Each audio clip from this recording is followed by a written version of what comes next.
ครูบาอาจารย์ทุกรูปทุกตน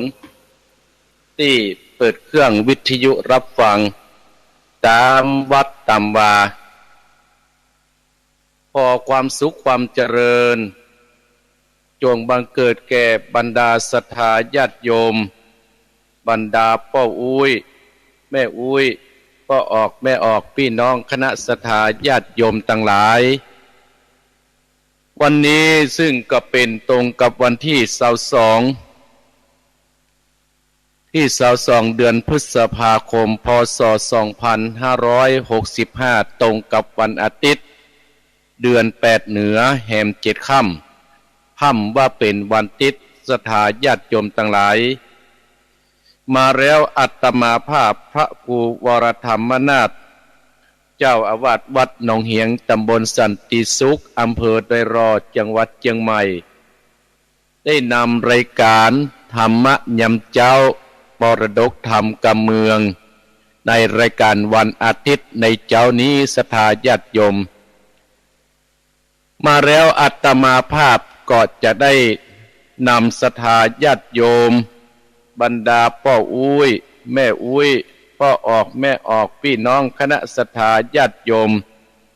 ได้เข้าสู่ในการไหว้พระสวดพุทธคุณธรรมคุณสังฆคุณเสียก่อนแล้วกล้วยมาอู้มาจาในรายการว่าเราจะได้อัญญังมาพบปะศรัทธาญาติโยมวันนี้จะเอาทำเรื่องเก่าเนี่ยศรัทธาญาติโยมได้มาเทศนาทิศที่แล้วเนาะศรัทธาญาติโยมเนาะเพราะว่าทิศที่แล้วนั่นรายการบรรจบสกรรมศรัทธาญาติโยมคงเมื่อเจ้านี้ศรัทธาญาติโยมจะไปโทรหาอาตมาภาพที่69นี่แล้วเนาะศรัทธาญาติโยมห้ามโทรเด็ดขาดมือถือประจำตัวนี่นะห้ามโทรเด็ดขาดเน้อศรัทธาญาติโยมเนาะขอเมตตาศรัทธาญาติโยมทั้งหลายห้ามโทรมาที่มือถือส่วนตัวอาตมาภาพถ้าอาตมาภาพบอกคือโทรจะไปโทรเน้อมันจะล่มนะถ้าล่มไม่ได้ลุหมู่เน้อศรัทธาญาติโยมเนาะเอาละศรัทธาญาติโยมอาตมาภาพจักนำศรัทธาญาติโยมเข้าสู่ในการไหว้พระสวดพุทธคุณธรรมคุณสังฆคุณเสียก่อนเน้อกราบหนึ่งกราบสองกราบสามตั้งอกตั้งใจนะบัดนี้เน้อศรัทธาญาติโยมอรหังสัมมาสัมพุทโธภควาพุทธังภควันตังอภิวาเทมิกราบสวะคาโตภควตาธัมโมธัมมังนามัสสามิกราบสุปฏิปันโนภควโตสาวกสังโฆสังฆังนัมมามิกราบนะโมตัสสะภะคะวะโตอะระหะโตสัมมาสัมพุทธัสสะนะโมตัสสะภะคะวะโตอะระหะโตสัมมาสัมพุทธัสสะนะโมตัสสะภะคะวะโตอะระหะโตสัมมาสัมพุทธัสสะ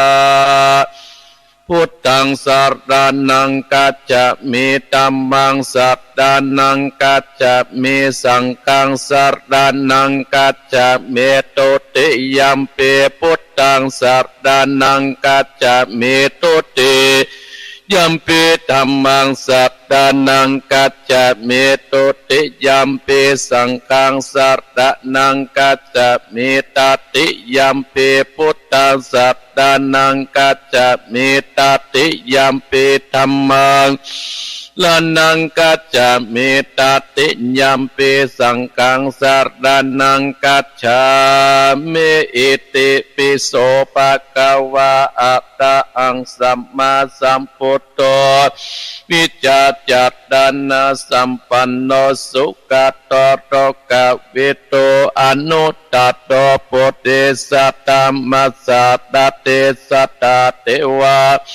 นุสันนังพุทโธภควะติสวะคาโตภควะตาธัมโมสันติติโกอาการิโกเออิปัจจิโกโอปนะเยโกปัจจตังเวทิตาโพวิญโยอิติสุปฏิปันโนภะคะวะโตสาวกสังโฆอุจโจปฏิปันโนภะคะวะโตสาวกสังโฆญาญาปฏิปันโนภะคะวะโตสาวกสังโฆสามิจิปฏิปันโนภะคะวะโตสาวกสังโฆญาติตังตันเดปุตติสายุกันเนอัตตาปุตติสาปุกระเอสะภะคะวะโตสาวกสังโฆอาอุนนยโยพระอุณนโยตกิจนโยอัญชเดกรานิโยอนุตตรังบุญญาเกตังโลกัสสติสาตุสัตตุปะปัญญาปัตละมีสัมติตัสสะตุปะปัญญาปัตละมีวางแวดล้อมวิริญาปัตตะมีอ้อมร้อมละวังดีศีลปัตตะเมบังหอกดาบเมตตาปัตตามีปัปเปตังปืนตานะปัตตามีเป็นปืนตั้งต่ออุเบกาปัตตามีก็เป็นเวียงสัจจะปัตตามีเวทระวังดีเป็นไม้เต่ากันตีปัตตามีกลายเป็นออกดาบบังนาไม้และปืนไฟอาทิตตานาปัตละมีปะปะปะไปจุกแองแกงแกพระพุทธังเลยจุงมาไปโปรดจุงมาอนุญาตโปรดผู้กาเตดิดีแม่ทอดดัดนี้ออกมาติดเมื่อผมอยู่ข้างตาจังไรขัดขังอาสับพุ่นดินพุ่นนำนาตีลงพระพายกว่าฮับจับเต้าปัญญามานเอาอาปุ่นกลัวกับยกมือตุนหัวสิกาผู้การเนชื่อว่าเป็นลูกศิษย์พระพุทธเจ้าตนมีบุญสมปันอันมากพระพุทธเจ้าจริงตั้งพระปัญญาปัตละมีไว้เก้าจานตั้งไว้ตั้งหน้าก็ได้เก้าจานตั้งไว้ตั้งหลังก็ได้เก้าจานตั้งแต่หัวถึงตีนก็ได้เก้าจานตั้งแต่ตีนถึงหัวก็ได้เก้าจานเส้นว่าลูกปืนจักมาสะเมื่อเหมือนปนเส้นอาก็จักบอกมากระไดข้าพเจ้าก็ได้ไว้ว่าพุทธคุณนางธรรมะคุณนางสังฆะคุณนางพุทธอินตาธรรมะอินตาสังฆะอินตาสะเมธรณีผู้อยู่เหนือน้ำอยู่กำเป็นดินกันกันละเนกเกิดถึงคุณพระปิตาคุณพระบรรดาคุณครูบาอาจารย์คุณพระแก้วเจ้าตั้งสามประการคือคุณพระพุทธังคุณพระธรรมังคุณพระสังฆังคุณแดดคุณฝนคุณน้ำคุณลมคุณกุราชเจ้าก็ดีคุณพระเจ้าตนเผาวัดนาก็ดีคุณนางอุตราก็ดีคุณพระปเจเจ้าก็ดีคุณแม่นางธรณีเจ้าก็ดีจงมารักษากำนาและกำลังยังตนตัวเองข้าพเจ้าและท่านผู้ฟังจุคนและเจ้าของสถานีวิทยุกู้สถานีจิมแดเตอพุทโธพุทธังรักษาธัมโมธัมมังรักษาสังโฆสังฆังรักษาพุทโธพุทธังกันอาธัมโมธัมมังกันอาสังโฆสังฆังกันอาอายุวันโนสุขังปะลังเอาละศรัทธาญาติโยมบรรดาพ่ออุ้ยแม่อุ้ยพ่อออกแม่ออกพี่น้องคณะศรัทธาญาติโยมท่านผู้ฟังทั้งหลายอาตมาภาพก็ได้นำศรัทธาญาติโยมบรรดาพ่ออุ้ยแม่อุ้ยพ่อออกแม่ออกพี่น้องคณะศรัทธาที่ตื่นกันเมื่อเจ้านี้ ไหว้พระสวดพุทธกุลธรรมกุลสังฆกุลจบไปสวดปารมี3จิตตัดของครูบาเจ้าสี่วิจัยก็ขอของนิสงส์แห่งการสวดพุทธกุลธรรมกุลนี้จงมาปกห่มรักษาอย่างศรัทธาตั้นตั้งหลายที่เปิดเครื่องวิทยุรับฟังในตอนเจ้านี้ส่วนในตอนเจ้านี้อาตมาภาพก็ขอขอบพระคุณเจ้าของสถานีวิทยุที่รับขึ้นสัญญาณจากวัดป่าตังเจริญนี้ไปหลายที่เป็นท่อนๆไปส่วนอาตมาภาพออกอยู่ที่วัดหนองเฮียงเพเนอร์สตาญาติโยมตอนเจ้านี้ตั้งแต่ตี 3ถึง 5 โมงที่อาตมาภาพออกอยู่ในขณะนี้ต้นตัวอาตมาภาพก็ขอขอบพระคุณเจ้าของสถานีวิทยุอันหมายมี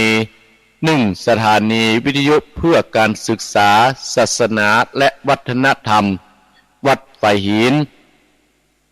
104.50 อำเภอเมืองจังหวัดเชียงใหม่2สถานีวิทยุคณะสงฆ์อำเภอฝางวัดพระบาทอุดม FM 100.25 อำเภอฝางจังหวัดเชียงใหม่3สถานีวิทยุดินแดนถิ่นระนาบ้านลงวัวตำบลน้ำบ่อหลวงอำเภอสันป่าตองจังหวัดเชียงใหม่ FM 103.50สถานีที่4สถานีวิทยุคลื่นธรรมะของชุมชนวัดห้วยตองซักอำเภอจอมตอง FM 98.75สถานีที่5สถานีวิทยุมวลเสียงธรรมอำเภอแม่แจ่มจังหวัดเชียงใหม่วัดบุพาราม 106.25 และสถานีที่6สถานีวิทยุเน็ตเดลเรดิโอ FM 96.75 บ้านโจงตำบลทุ่งกวาวห้างหุ้นส่วนจำกัดอนุสรณ์เรดิโออำเภอเมืองปานจังหวัดลำปางสถานีที่7สถานีวิทยุชุมชนคนเหนือเขื่อนอำเภอฮอดจังหวัดเชียงใหม่ FM 90.75 และสถานีที่8สถานีวิทยุเพื่อการศึกษาและพัฒนาอาชีพ FM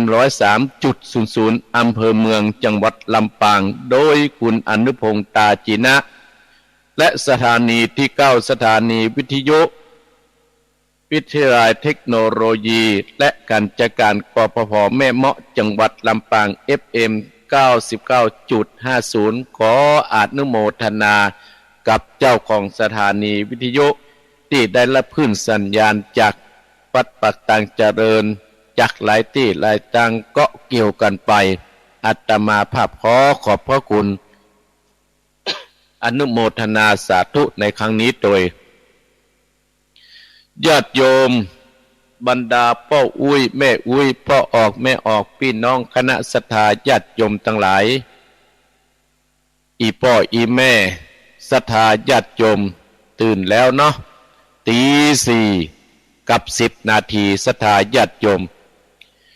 โอ้ขอให้อีพ่ออีแม่ศรัทธาญาติโยม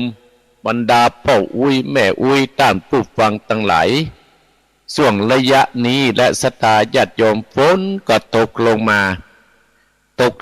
อย่างบักขาดสายอย่างตะวานี่ตกตั้งแต่ตี 2ศรัทธาญาติโยมที่วัดหนองเฮียงนะตกตั้งแต่ตี 2พดถึงเมื่อแรงปอย3 โมงก็มาขาดเม็ดขาดนี้ศรัทธาญาติโยมอาตมาภาพในฐานะตุเจ้าที่ได้เอาธรรมะมาฮือศรัทธาญาติโยมตอนเจ้าวันอาทิตย์นี้ก็ขอส่งกำลังใจไปฮือกับศรัทธาญาติโยมบรรดาท่านผู้ฟังทั้งหลายศรัทธาท่านญาติโยมทั้งหลาย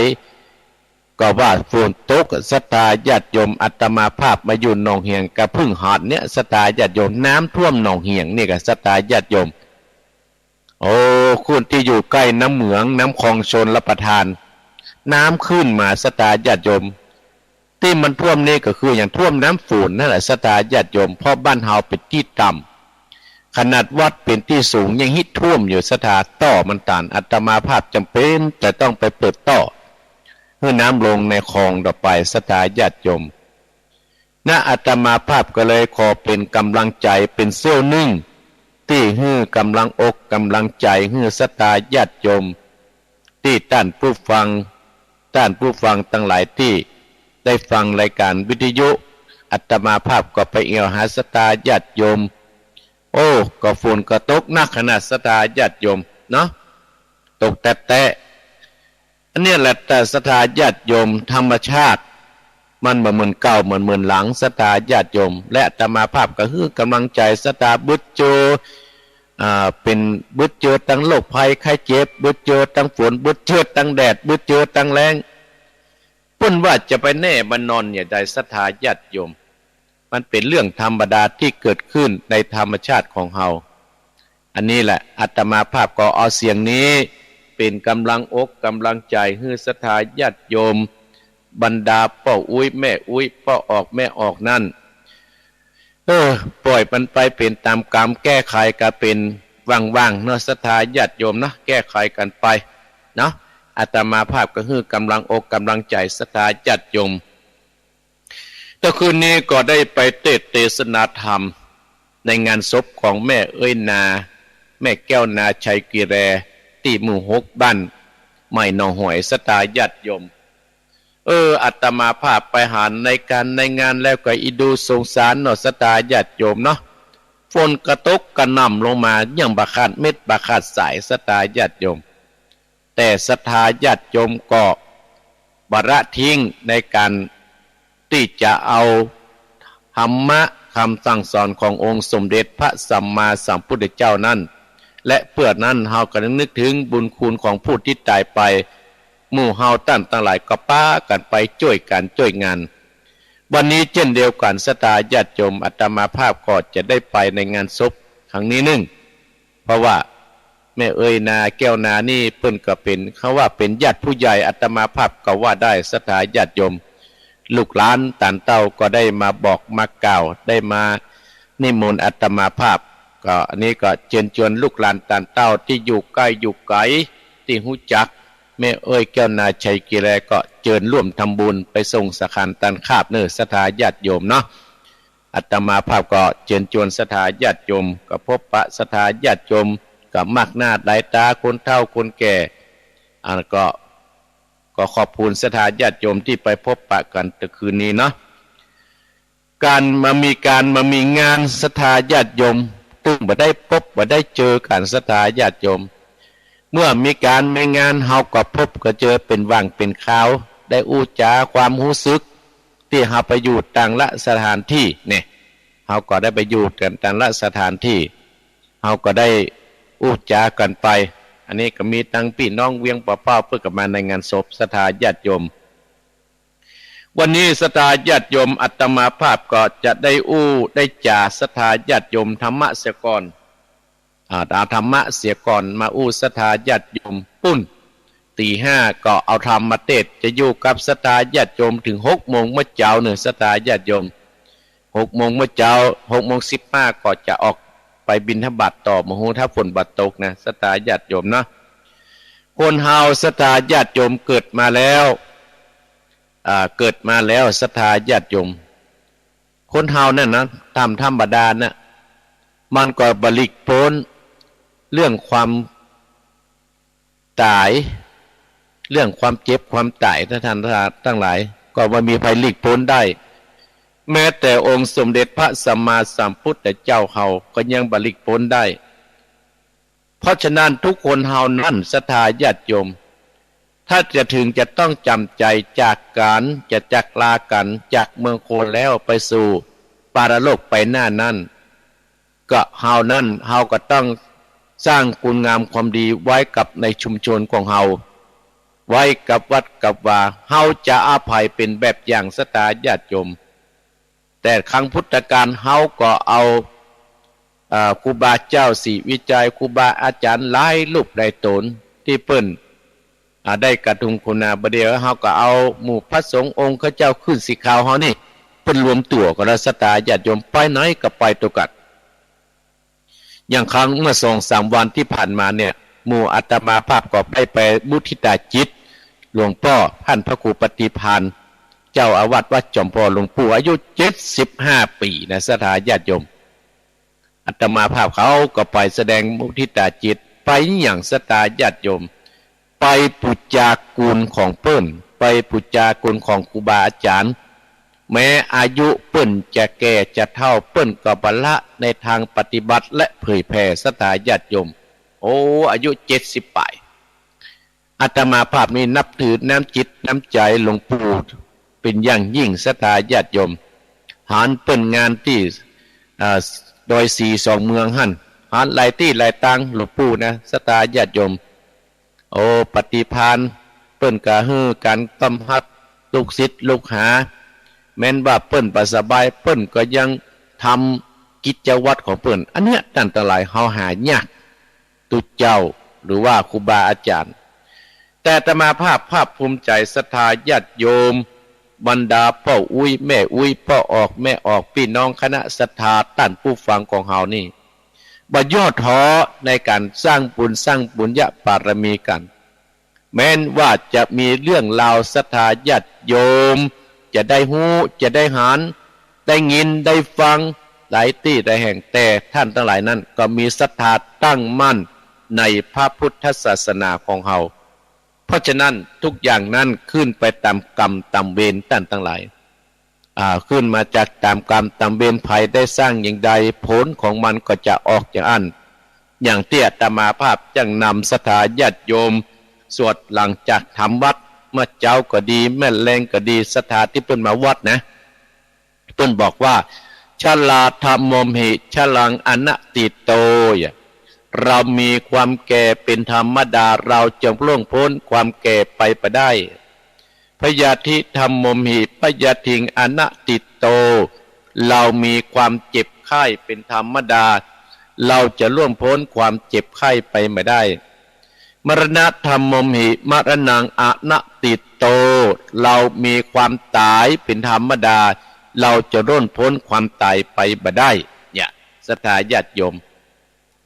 เนี่ยแม้แต่องค์สมเด็จพระสัมมาสัมพุทธเจ้าของเฮาก็ล่วงพ้นใน3รายการนี้บ่ได้สักคนแต่คนเฮานั้นจะจากไปนั้นเฮาก็ต้องหมั่นสร้างบุญญาบารมีให้กับเนื้อกับตัวเอาไว้กินในภายภาคหน้าเฮาอยู่ในเมืองคนเมื่อเฮามีชีวิตนะเฮาก็ได้กินกับศรัทธาญาติโยมกินข้าว3 มื้อกินข้าวต้มขนมปัสสปะสปันแต่ถ้าเฮาจากไปแล้วถ้าเฮาบ่ได้สร้างบุญญาบารมีบ่ได้สร้างไว้ในภายภาคหน้าแล้วเฮาจะกินหยังศรัทธาญาติโยม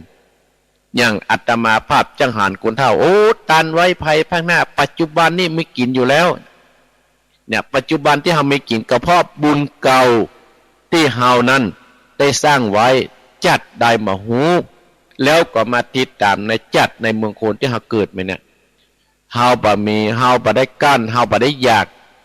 เฮาครบแต่เกิดมาครบ32ประการเฮาได้กินได้มีกินทุกอย่างบ่ขาดอันเนี้ยเนี่ยศรัทธาญาติโยมอันนี้เพราะบุญเก่าที่เฮาได้ทำไว้เพราะฉะนั้นเฮาจะจากไปเฮาก็มันย่างสร้างบุญญาบารมีไว้ภายภาคหน้าคือเฮาจะทานก็ดีเฮามีศีลก็ดีเฮามีภาวนาก็ดีก็แล้วแต่ศรัทธาญาติโยมเนี่ยเพิ่นว่า3ประการเนี่ยเฮาจะล่วงพ้นไปบ่ได้เนี่ยพยาชลาธรรมมหิเฮาก็ล่วงพ้นบ่ได้เฮาจะล่วงพ้นบ่ได้เฮาจะต้องเจอกันคู่คนเฮาต้องเจอศรัทธาญาติโยมชีวิตของคนเฮาอีพ่ออีแม่ศรัทธาญาติโยมตามธรรมดาแล้วเพิ่นจึงแบ่งชีวิตเฮาไว้เหรอแล้วแต่บุญถ้าถึง90 100มันก็เป็นบุญเป็นกุศลจัด9ปัง9เพิ่นว่าจะได้สุนทรภู่เพิ่นกำเมืองเพิ่นว่า10 ปีอาบน้ำมะนาว20 ปีแอวสาวปะก้าย30 ปีมันในสงสารเนี่ย40 ปีเนี่ยการหมื่นผ้าป่า50 ปีสาวน้อยดาประเจ็บใจ60 ปีบะหกเต็มตัว70 ปีไอ10,000 โค80 ปีไข้หัวเหมือนให้90 ปีไข้กระไตบ่ไข้กระไตศรัทธาญาติโยมเนี่ยเปิ้นแบ่งอายุเฮาไว้10 ปีเนี่ยเฮาก็เอาม่วน10 ปีเนี่ยอีป้อยแม่รับตานึกเถอะ มาเป็นละอ่อนนะมันหูฮ้อนหูหนาวหรอกเพราะว่าจะไปปล่อยนะฝนตกเนี่ยมันตึงฝังมันเอาม่วนเป็นที่ตั้งหรอเอาม่วนเป็นที่ตั้งมันต้องหูฮ้อนหูหนาวเปิ้นห่มผ้ามันบ่ห่มผ้า10 ปีอาบน้ำมาหนาว20 ปีมันเอี่ยวตึงมาใกล้แล้วอาตมาภาพตะกอนกันนั่นนะท่านทั้งหลายไปหันไปนี่มันม่วนหรอประเด็นอายุนักสตาญาติโยม60 ปีโอ้บ่เคยไปปะแต่บอกว่าตึงมาไปถ้าไปแจ้งงานบุญใหญ่งานหลวงปะตึงไปจะไปเอี่ยวนี่นักแก่เนี่ยจะไปเอี่ยวนี่ตึงบ่เคยไปสตาญาติโยมอันเนี้ยเปิ้นแบ่งช่วงอายุของคนฮาวายในปัจจุบันนี่สถาญาติโยมถ้าเฮามีสติถ้ามีเฮาปัญญาแล้วเฮาจะให้เฮามีความสุขถ้าเฮาจะให้มีความสุขอ่ะถ้าเฮามีความทุกข์เฮาจะอย่างใดถ้าเฮาจะให้มีความสุขเฮามีความทุกข์นะอีพ่ออีแม่เฮาก็ต้องมีสติและมีปัญญาแก้ไขปัญหาชีวิตของเฮาโดยใจปัญญาตั้งหลายอย่างสตาญาติโยมนะอาตมาภาพว่าทุกคนนั้นมีปัญหากันคู่คนแต่เพิ่นมีคนที่เพิ่นใจปัญญาเพิ่นก็อยู่ได้สตาญาติโยมอาตมาภาพเลยจักใจในการที่จะมาแก้ไขปัญหาชีวิตของเฮาทางออกของชีวิตของเฮาทุกอย่างในโลกนี้สตาญาติโยมมีเกิดขึ้นแล้วก็มีตั้งอยู่และก็ดับไปเป็นเรื่องธรรมดาแต่อาตมาภาพจะได้ทางออกของชีวิตของเฮาความทุกข์ของเฮาอาตมาภาพเลยใจว่ากุญแจ3 ดอกทางออกของชีวิตของคนเฮาเนี่ยทางออกของชีวิตใจกุญแจ3 ดอกอย่างกุญแจมาติดชีวิตเฮากับปัจจัยดอกที่1เพิ่นบอกว่าคนเฮานั้นน่ะที่จะมีความสุขต้องยอมรับดอกที่2ก็ต้องมีการแก้ไขดอกที่3ต้องปล่อยวางแล้วชีวิตเฮาก็จะอยู่แบบมีความสุขอีพ่ออีแม่ศรัทธาญาติโยมทั้งหลายดอกที่1เนี่ยเพิ่นบอกว่าเรียกว่ายอมรับยอมรับอย่างศรัทธาญาติโยมคนเฮาน่ะเกิดมามันบัดเต้าเดียวกันล่ะที่ว่าบัดเต้าเดียวกันคืออย่างคือในการสร้างคุณงามความดีของคนแต่ละคนแต่เวลานั้นเต้ากัน24 ชั่วโมงเหมือนกันท่านทั้งหลายเต้ากันศรัทธาญาติโยมเนี่ยดอกที่1ว่ายอมรับคนเฮานั้นต้องยอมรับสถานการณ์ยอมรับในขณะที่ชีวิตของเฮาเนี่ยเกิดมาแล้วเฮาจะต้องยอมรับในสถานการณ์อีพ่ออีแม่ลองสังเกตกะคนเฮามันเกิดมาเวลาเต้าเดียวกันแต่อยู่ในฐานะบัดเต้าเดียวกันบางครั้งเกิดมาตัวกันพ่อแม่เดียวกันตั้งทั้งหลายพ่อแม่เดียวกันอีพ่ออีแม่ศรัทธาญาติโยมคนหนึ่งได้เป็นตำรวจคนหนึ่งได้เป็นคนขึ้นลำย้อยเนาะเพราะอะไรอย่างพ่อบุญไผ่บุญมันตั้งทั้งหลายที่เขาจะได้ประสบความอย่างอี้ญาติมาภาพว่าอยู่ด้วยกันนะศรัทธาญาติโยมอยู่ด้วยกันมาโอ้คนนั้นเก่งอย่างอี้คนนั้นเก่งอย่างนั้นไปโรงเรียนไปเรียนมาด้วยกันคนนั้นไปอย่างนั้นคนนี้ไปอย่างนี้เนี่ยถ้าเฮาบ่ยอมรับในการความเป็นอยู่ของตัวเก่านะศรัทธาญาติโยมเฮาจะไปแข่งขันกับคนที่มีบุญใหญ่กว่าเฮาก็จะมีความสุขถ้าเฮายอมรับว่าโอ้มันไปเป็นตามกรรมล่อแน่มันเป็นไปตามกรรมใครสร้างอันอย่างไว้มันก็คงจะเป็นอย่างอี้เป็นแบบนี้ตลอดไปมันเป็นไปตามกรรมที่คนเฮาได้ทำไว้มันเป็นไปตามกรรมศรัทธาญาติโยมก็อีพ่ออีแม่ก็ไปบ้านศพบ้านซากเนาะตามบ้านศพบ้านซากที่เขาจังไปเปิ้นนิมนต์ตุเจ้ามา4 ตนนะท่านทั้งหลายจะมาหานนั้นกะมหานที่พัดที่พระอังเกิงแน่ฮะที่เพิ่นสวดกันน่ะไปประกับรับประตื่นฟื้นเหมือนหมีหนีประโป้นฮะเนาะเนี่ยท่านก็จังไปตามบ้านโซเป็นอย่างตามาภาพตะขึ้นไปห้างตามาก็นั่งพอโอ้มันคิดว่ากุญแจดอกที่1ก็คือการยอมรับสภาพความเป็นอยู่ของเฮา แต่ถ้าเรายอมรับสภาพความเป็นอยู่ของเรามีการเกิดปรับปรุงเข้ากับสถานการณ์เราก็จะมีความสุขเพราะว่าดอกที่หนึ่งคือทางออกทางชีวิตของเราอย่างที่อาตมาภาพว่าเราไปตามบ้านศพบ้านซากเราจะหานพัดตัวไปประกับรับประตื่นฟื้นเมื่อมีนีปะโป้นนี่อย่างที่อาตมาภาพว่ายอมรับว่าคนเราต้องยอมรับว่าคนเราเกิดมาเวลาเต้าเดียวกันแต่ก็แล้วแต่ปัญญาของคนเราจะใช้ปัจจัยไหนแล้วแต่บุญกุศลที่เราได้สร้างไว้จัดป่างก่อนศรัทธาญาติโยม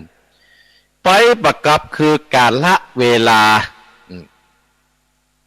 กาลเวลาเนี่ยทุกคนเนี่ยจะต้องพบจะต้องเจอเหมือนกันกูคู่กูคนแม้แต่อาตมาภาพนะก็จะต้องพบกับกาลเวลาการเวลาที่ล่วงแล้วมาเนี่ยเราบ่สามารถที่เราจะเอากลับคืนมาได้ศรัทธาญาติโยมอย่างอาตมาภาพออกรายการติดที่แล้วโอ้มันดับเกินดังพ่องบ่ดังพ่องอย่างศรัทธาญาติโยมจึงโทรหาอาตมาภาพหน่อยกาลเวลที่เฮาร่วงแล้วไปเฮาก็บ่สามารถเอาพลิกคืนได้เฮาต้องเอาในภาวะปัจจุบันเป็นที่จ้างที่ปึ้งกาลเวลานั้นเราต้องมันเฮาบ่สามารถเอากลับคืนมาได้เฮาเอาปัจจุบันเป็นที่ปึ้งคือหยังเฮาก็ต้องมั่นสร้างคุณงามความดีสร้างบุญสร้างกุศลกับเนื้อกับตัวของเฮาการที่สร้างบุญสร้างกุศลกับเนื้อกับตัวเฮามันเป็นบุญติดเฮาไปนะศรัทธาญาติโยมเนี่ยรับบ่ตื่นเนี่ยมันเหมือนกับเปรียบเทียบเหมือนกับคนเฮาในภาวะปัจจุบันในท่านทั้งหลายก็คือมีความหลงไอ้หยังหลงในกรรมคุณทั้งห้ารูปเสียงกลิ่นรสโผฏฐัพพะศรัทธาญาติโยมทั้งหลายก็เมาหลงอยู่หลงแสงสีพ่องหลงจนความหลงจนบางครั้งหลงลืมพ่อลืมแม่ได้ดิบได้ดีลืมพ่อลืมแม่ลืมครูบาอาจารย์ลืมที่อยู่ที่กินของเฮาเนาะเนี่ยความหลงเนี่ยรับบ่ตื่นใครไปเตือนตึงบ่ฟังเนี่ยศรัทธาญาติโยมใครไปเตือนตึงบ่ฟังใครไปบอกมันตึงบ่ฟังเนี่ยอย่างที่อาตมาภาพว่ารับบ่ตื่นฟื้นมามีก็คือสภาพร่างกายของคนเฮาร่างกายของคนเฮาเนี่ยเสื่อมไปตามกาลเวลาที่เฮาภัยที่ว่าจะสภาพร่างกายจะอยู่คงที่มีศรัทธาญาติโยมตึงหมีอันนี้เพิ่นบอกว่านี่ประพ้นคืออย่างคือกรร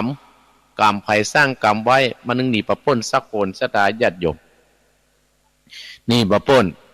กรรมเนี่ยเพิ่นเปรียบไว้สามกายกรรมทั้งกายวจีกรรมวจีกรรมทั้งวาจามโนกรรมทางใจเนี่ย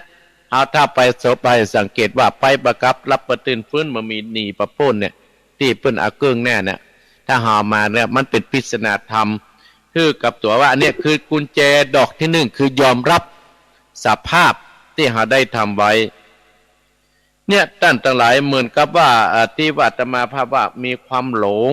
เพิ่นก็บ่ฟังเพิ่นบอกก็บ่ฟังเหมือนกับพญาจ้างป่าลอยๆเนี่ยศรัทธาญาติโยมเหมือนนิทานเรื่องจ้างป่าพญาลอยๆเนี่ยการที่เราจะอยู่รวมกันกับคนพูดยากสอนยากหรือว่าคนอันตรพานนำความทุกข์กายทุกข์ใจมาให้หากต้องอยู่ร่วมกับคนเช่นนี้แล้วเราจะทำอย่างไรการอยู่คนเดียวดีกว่ามีแต่ความสุขดังเรื่องที่อาตมาภาพจักจะได้เล่าให้ศรัทธาฟังในสมัยในพุทธกาลนานมาแล้วเนี่ยท่านทั้งหลายเมื่อครั้งนั้นพระพุทธเจ้าประทับอยู่ที่พระเชตวันวิหารเมืองโกสัมพีได้เกิดทะเลาะกันแตกแยกกันออกเป็นสองก๊กสองฝ่ายพุทธเจ้าได้เสด็จไปเก่ามีการตักเตือนแต่ภิกษุในที่หั่นก็บ่ยอมฟังพุทธเจ้าของเราจึงเกิดความลำบากใจจึงได้เสด็จปิกวิเวกไปจำพรรษาอยู่ในป่าไกลๆปุ่นศรัทธาญาติโยมแต่ในป่าที่นั้นมีพญาช้างชื่อว่าป่าเลไลได้หลีกลบจากโขงช้างมาอาศัยอยู่ที่พระพุทธเจ้าประทับอยู่พญาช้างหันพระพุทธเจ้าก็มอบ การถวายบังคมแล้วก็อยู่เฝ้าในการอุปถากอุปถัมภ์อัญญาจังก็ได้ตักน้ำสันน้ำดื่มน้ำใจใส่ภาชนะโดยกระบัดตกโดยบัดตกบกพร่องเป็นเวลาเมื่อถึงเวลาฉันปัญญาจังก็จะหาผลละไม้ต่างๆมาทานมาถวายฮื้อในเวลาเจ้าเมื่อพระพุทธเจ้าเสด็จไปปิณฑบาตปัญญาจังก็โต้ยไปอาบาตกำบาตไปฮื้ออุ้มบาตไปฮื้อเดินตามพุทธเจ้าหาไปถึงที่ในหมู่บ้านป่าในหมู่บ้านป่าใดๆจึงหยุดในเขตบ้านนี้ก็บอกให้จ้างป่าใดๆว่าในเขตหมู่บ้านแดนมนุษย์นี้นะมันอันตรายเนื้อเจ้าบอกคนเข้าไปเอาบัตรจีวรของข้ามาพุทธเจ้าตัดแก่พญาจังตั้งหลายพญาจังป่าใดๆก็ยืนรอพระพุทธเจ้าเฮาอยู่ที่หั่นเตือนจนกว่าพระองค์ได้เสด็จรับกลับจากการบิณฑบาตมาเมื่อพระพุทธเจ้าเสด็จกลับจากการบิณฑบาตมาแล้วพญาจังปาดเดลัยก็รับเอาบาตรจีวรเดินตามพระพุทธเจ้ามาส่งที่ประทับในป่าเนี่ยท่านทั้งหลายพญาจังนะขนาดเป็นสัตว์เดรัจฉานนะท่านทั้งหลายในเวลากลางคืนพญาจังตัวนี้ก็จะเอางวงถือไม้ค้อนต้นไม้เดินตะเวนอยู่เวทศลาเพื่อป้องกันอันตรายที่จะเกิดขึ้นจากสัตว์ร้ายต่างๆจนกว่าสว่างด้วยความตั้งใจว่าจะมาปกป้องพระพุทธเจ้าของเราเนี่ยท่านทั้งหลายอาตมาภาพภูมิใจศรัทธาญาติโยมที่เป็นเจ้าพุทธเนี่ยมาปกป้องในพระพุทธศาสนาแม้นว่าจะมีเรื่องราวอย่างกระตามเนี่ยพระพุทธการก็มีมาได้ศรัทธาญาติโยมในรายการต่อมาวันหนึ่งตั้งแต่ลิงตัวหนึ่งได้หานกิริยาพญาจังทำอย่างนี้ก็เกิดความสงสัยมันจึงเข้าไปเฝ้าสังเกตอยู่และเกิดความเลื่อมใสพระพุทธเจ้าของเรามันจึงคิดว่าพญาจังตัวเนี้ยหาผลไม้หาน้ำมาถวายพระพุทธเจ้าแล้วเราก็ควรจะหาอันยังมาถวายพ่องเนี่ยท่านทั้งหลายอีพ่ออีแม่พี่น้องคณะสัตยาญาติโยมทั้งหลายเนี่ยแม้แต่เป็นชัดเดรัจฉานเนี่ยท่านทั้งหลายเพิ่นยังมีคุณค่าในการใช้ชีวิตเพราะฉะนั้นการละเวลาน่ะเราจะไม่ให้มันปล่อยไปโดยหานี้ไม่สัตยาญาติโยมเนี่ยลิงกึดอย่างอ่านแล้วเพิ่นลิงกึดอย่างอ่านแล้วอันนี้กึดอย่างอ่านแล้วเนี่ยอาตมาทึกกึดถึงนึกถึงกำกรสุนทรภู่เพิ่นบอกว่างัวควายจังม้าตายแล้วหรือหนังดูเข่าแห่งยังเอาใจกันได้จะเรื่องสุดปุ่มได้ไส้คนเฮายังกินลำอินต้องคนเฮาสหายพี่น้องตายแล้วไผ่หมู่ข้องอะไรสุดแต่ดูพวกเขายังเอาขว้างไก่กลัวจักเป็นผีภัยมาหลอกบ้านได้มาหลอกบ้านได้เนี่ยท่านทั้งหลายเฮาเป็นโคแต่ถ้าเฮาการสัตว์หิ่งห้อยนี่นะสตาญาติโยมเนี่ยมันกาลเวลาที่ล่วงแล้วเพิ่นเป่งเฮาแล้วเฮาต่อต้องใจเวลานั้นให้มันสมดุลที่เฮาได้เกิดมาเมื่อคิดเช่นนั้นแล้วมันก็เอวไปเซาะในพญาลิงก็ไปเซาะของมาตาไว้พระพุทธแป๊บปะใส่พึ่งหางหนึ่งท่านทั้งหลายมันก็จึงหักกิ่งไม้พึ่งนั้นมาแม่แรงพึ่งมาจนหมดแล้วนำมาถวายพระพุทธเจ้าของเฮาแล้วก็นั่งอยู่ข้างหนึ่งไฟพระพุทธเจ้าเมื่อรับรังพึ่งแล้วก็วางไว้มิได้ฉันอย่างใดเจ้าลิงเห็นฉะนั้นก็เกิดความสงสัยทำไมพระพุทธเจ้าก็บัฉันของเฮาแหละเป็นเพราะอะไรหยังแล้วเจ้าลิงก็เอารังพึ่งมาพิจารณาดูกระหานตัวอ่อนอยู่เข้าใจว่าพุทธเจ้าประชานเพราะว่ามีตัวอ่อนนี่เองจึงนำเอาตัวอ่อนจนหมดแล้วก็ไปถวายให้ใหม่พุทธเจ้ารับมาฉันแล้วเห็นว่าลิงเห็นว่าพุทธเจ้านั้นฉันแล้วของตนฉันของตนก็ดีใจท่านทั้งหลายรีบวิ่งขึ้นไปต้นไม้กระโดดไปกระโดดมาอย่างมีความสุขเป็นเคาะข่าวเป็นเคาะของลิงท่านแต่บังเอิญกิ่งไม้นั้นที่ลิงโดดขึ้นมันดีใจว่าเพื่อกินของมันกิ่งของลิงได้ลิงดีใจก็กระโดดขึ้นบนต้นไม้อีพ่ออีแม่บังเอิญเป็นเคาะเนี่ยก็เทียบพยับจังเป็นเคาะเป็นพายนะสถาบังเอิญเนี่ย ลิงนั่นได้ตานพึ่งแล้วพระพุทธเจ้ากินแล้วก็เกิดความดีใจโดดขึ้นบนต้นไม้กระโดดไปกระโดดมาเนี่ยโดดเต้นไปจับใส่ไม้พวกท่านทั้งหลายหักลงมาเพราะว่าความที่มันบ่ได้ระวังเหมือนตกลงมาถูกต่อไม้เสียบตายคาที่เนี่ยท่านทั้งหลายถูกต่อไม้อยู่ที่กำลังเสียบต้องพญาลิงไต่คาที่พญายิงด้วยอานิสงส์ที่ได้ไปถวายให้กับพระพุทธเจ้าเอาพึ่งไปถวายได้เกิดเป็นเทพบุตรอยู่บนสวรรค์เนี่ยศรัทธาญาติโยมถ้าเรากินเราทานแล้วเราจะต้องไปเกิดที่ดีเหมือนพญาลิงที่อาตมาภาพได้อู้ได้จ่าเนี่ยพุทธเจ้าได้หารพระพุทธเจ้าได้พญาจ้างปาริไรอุปถักอุปตามจำภาษายังอยู่ยังสุขสำราญออกภาษาแล้วพระเจ้าเสด็จออกจากป่านั้นพญาจ้างปะได้ลายกอดตามส่งเสด็จพระพุทธเจ้าโดยตัดกับพญาจ้างว่าป่าเลยลายเฮ้ยเราไปคราวนี้จะประกลับมาแล้วเนอเจ้าจงกลับไปที่อยู่ของท่านพญาจ้างป่าใดๆได้ฟังอย่างนั้นแล้วพญาจ้างป่าใดๆก็เสียใจอย่างมากท่านทั้งหลายเอางวงสอดเข้าที่ในปากแล้วเดินร้องไห้ตามหลังพระเจ้าไปพญาจ้างก็ต้องการที่จะอุปถัมภ์พระเจ้าจนตลอดชีวิตของตัวแต่ก็ไปได้ดังที่ปรารถนาเมื่อเดินไปถึงแดนหมู่บ้านพุทธเจ้าตรัสว่าพญาจ้างเอ้ยป่าได้ลายตั้งแต่นี้ไปบ่สามารถจะเข้ามาได้แล้วเพราะถิ่นมนุษย์ที่เดินไปนะถิ่นมนุษย์เนี่ยมันอันตรายเจ้าจงกลับไปเสียเนอเมื่อได้ฟังเช่นนั้นพญาจ้างป่าได้ลายก็ยืนร้องไห้อยู่ตรงนั้นเองมองตามพระพุทธเจ้าจนรับสายตาท่านทั้งหลาย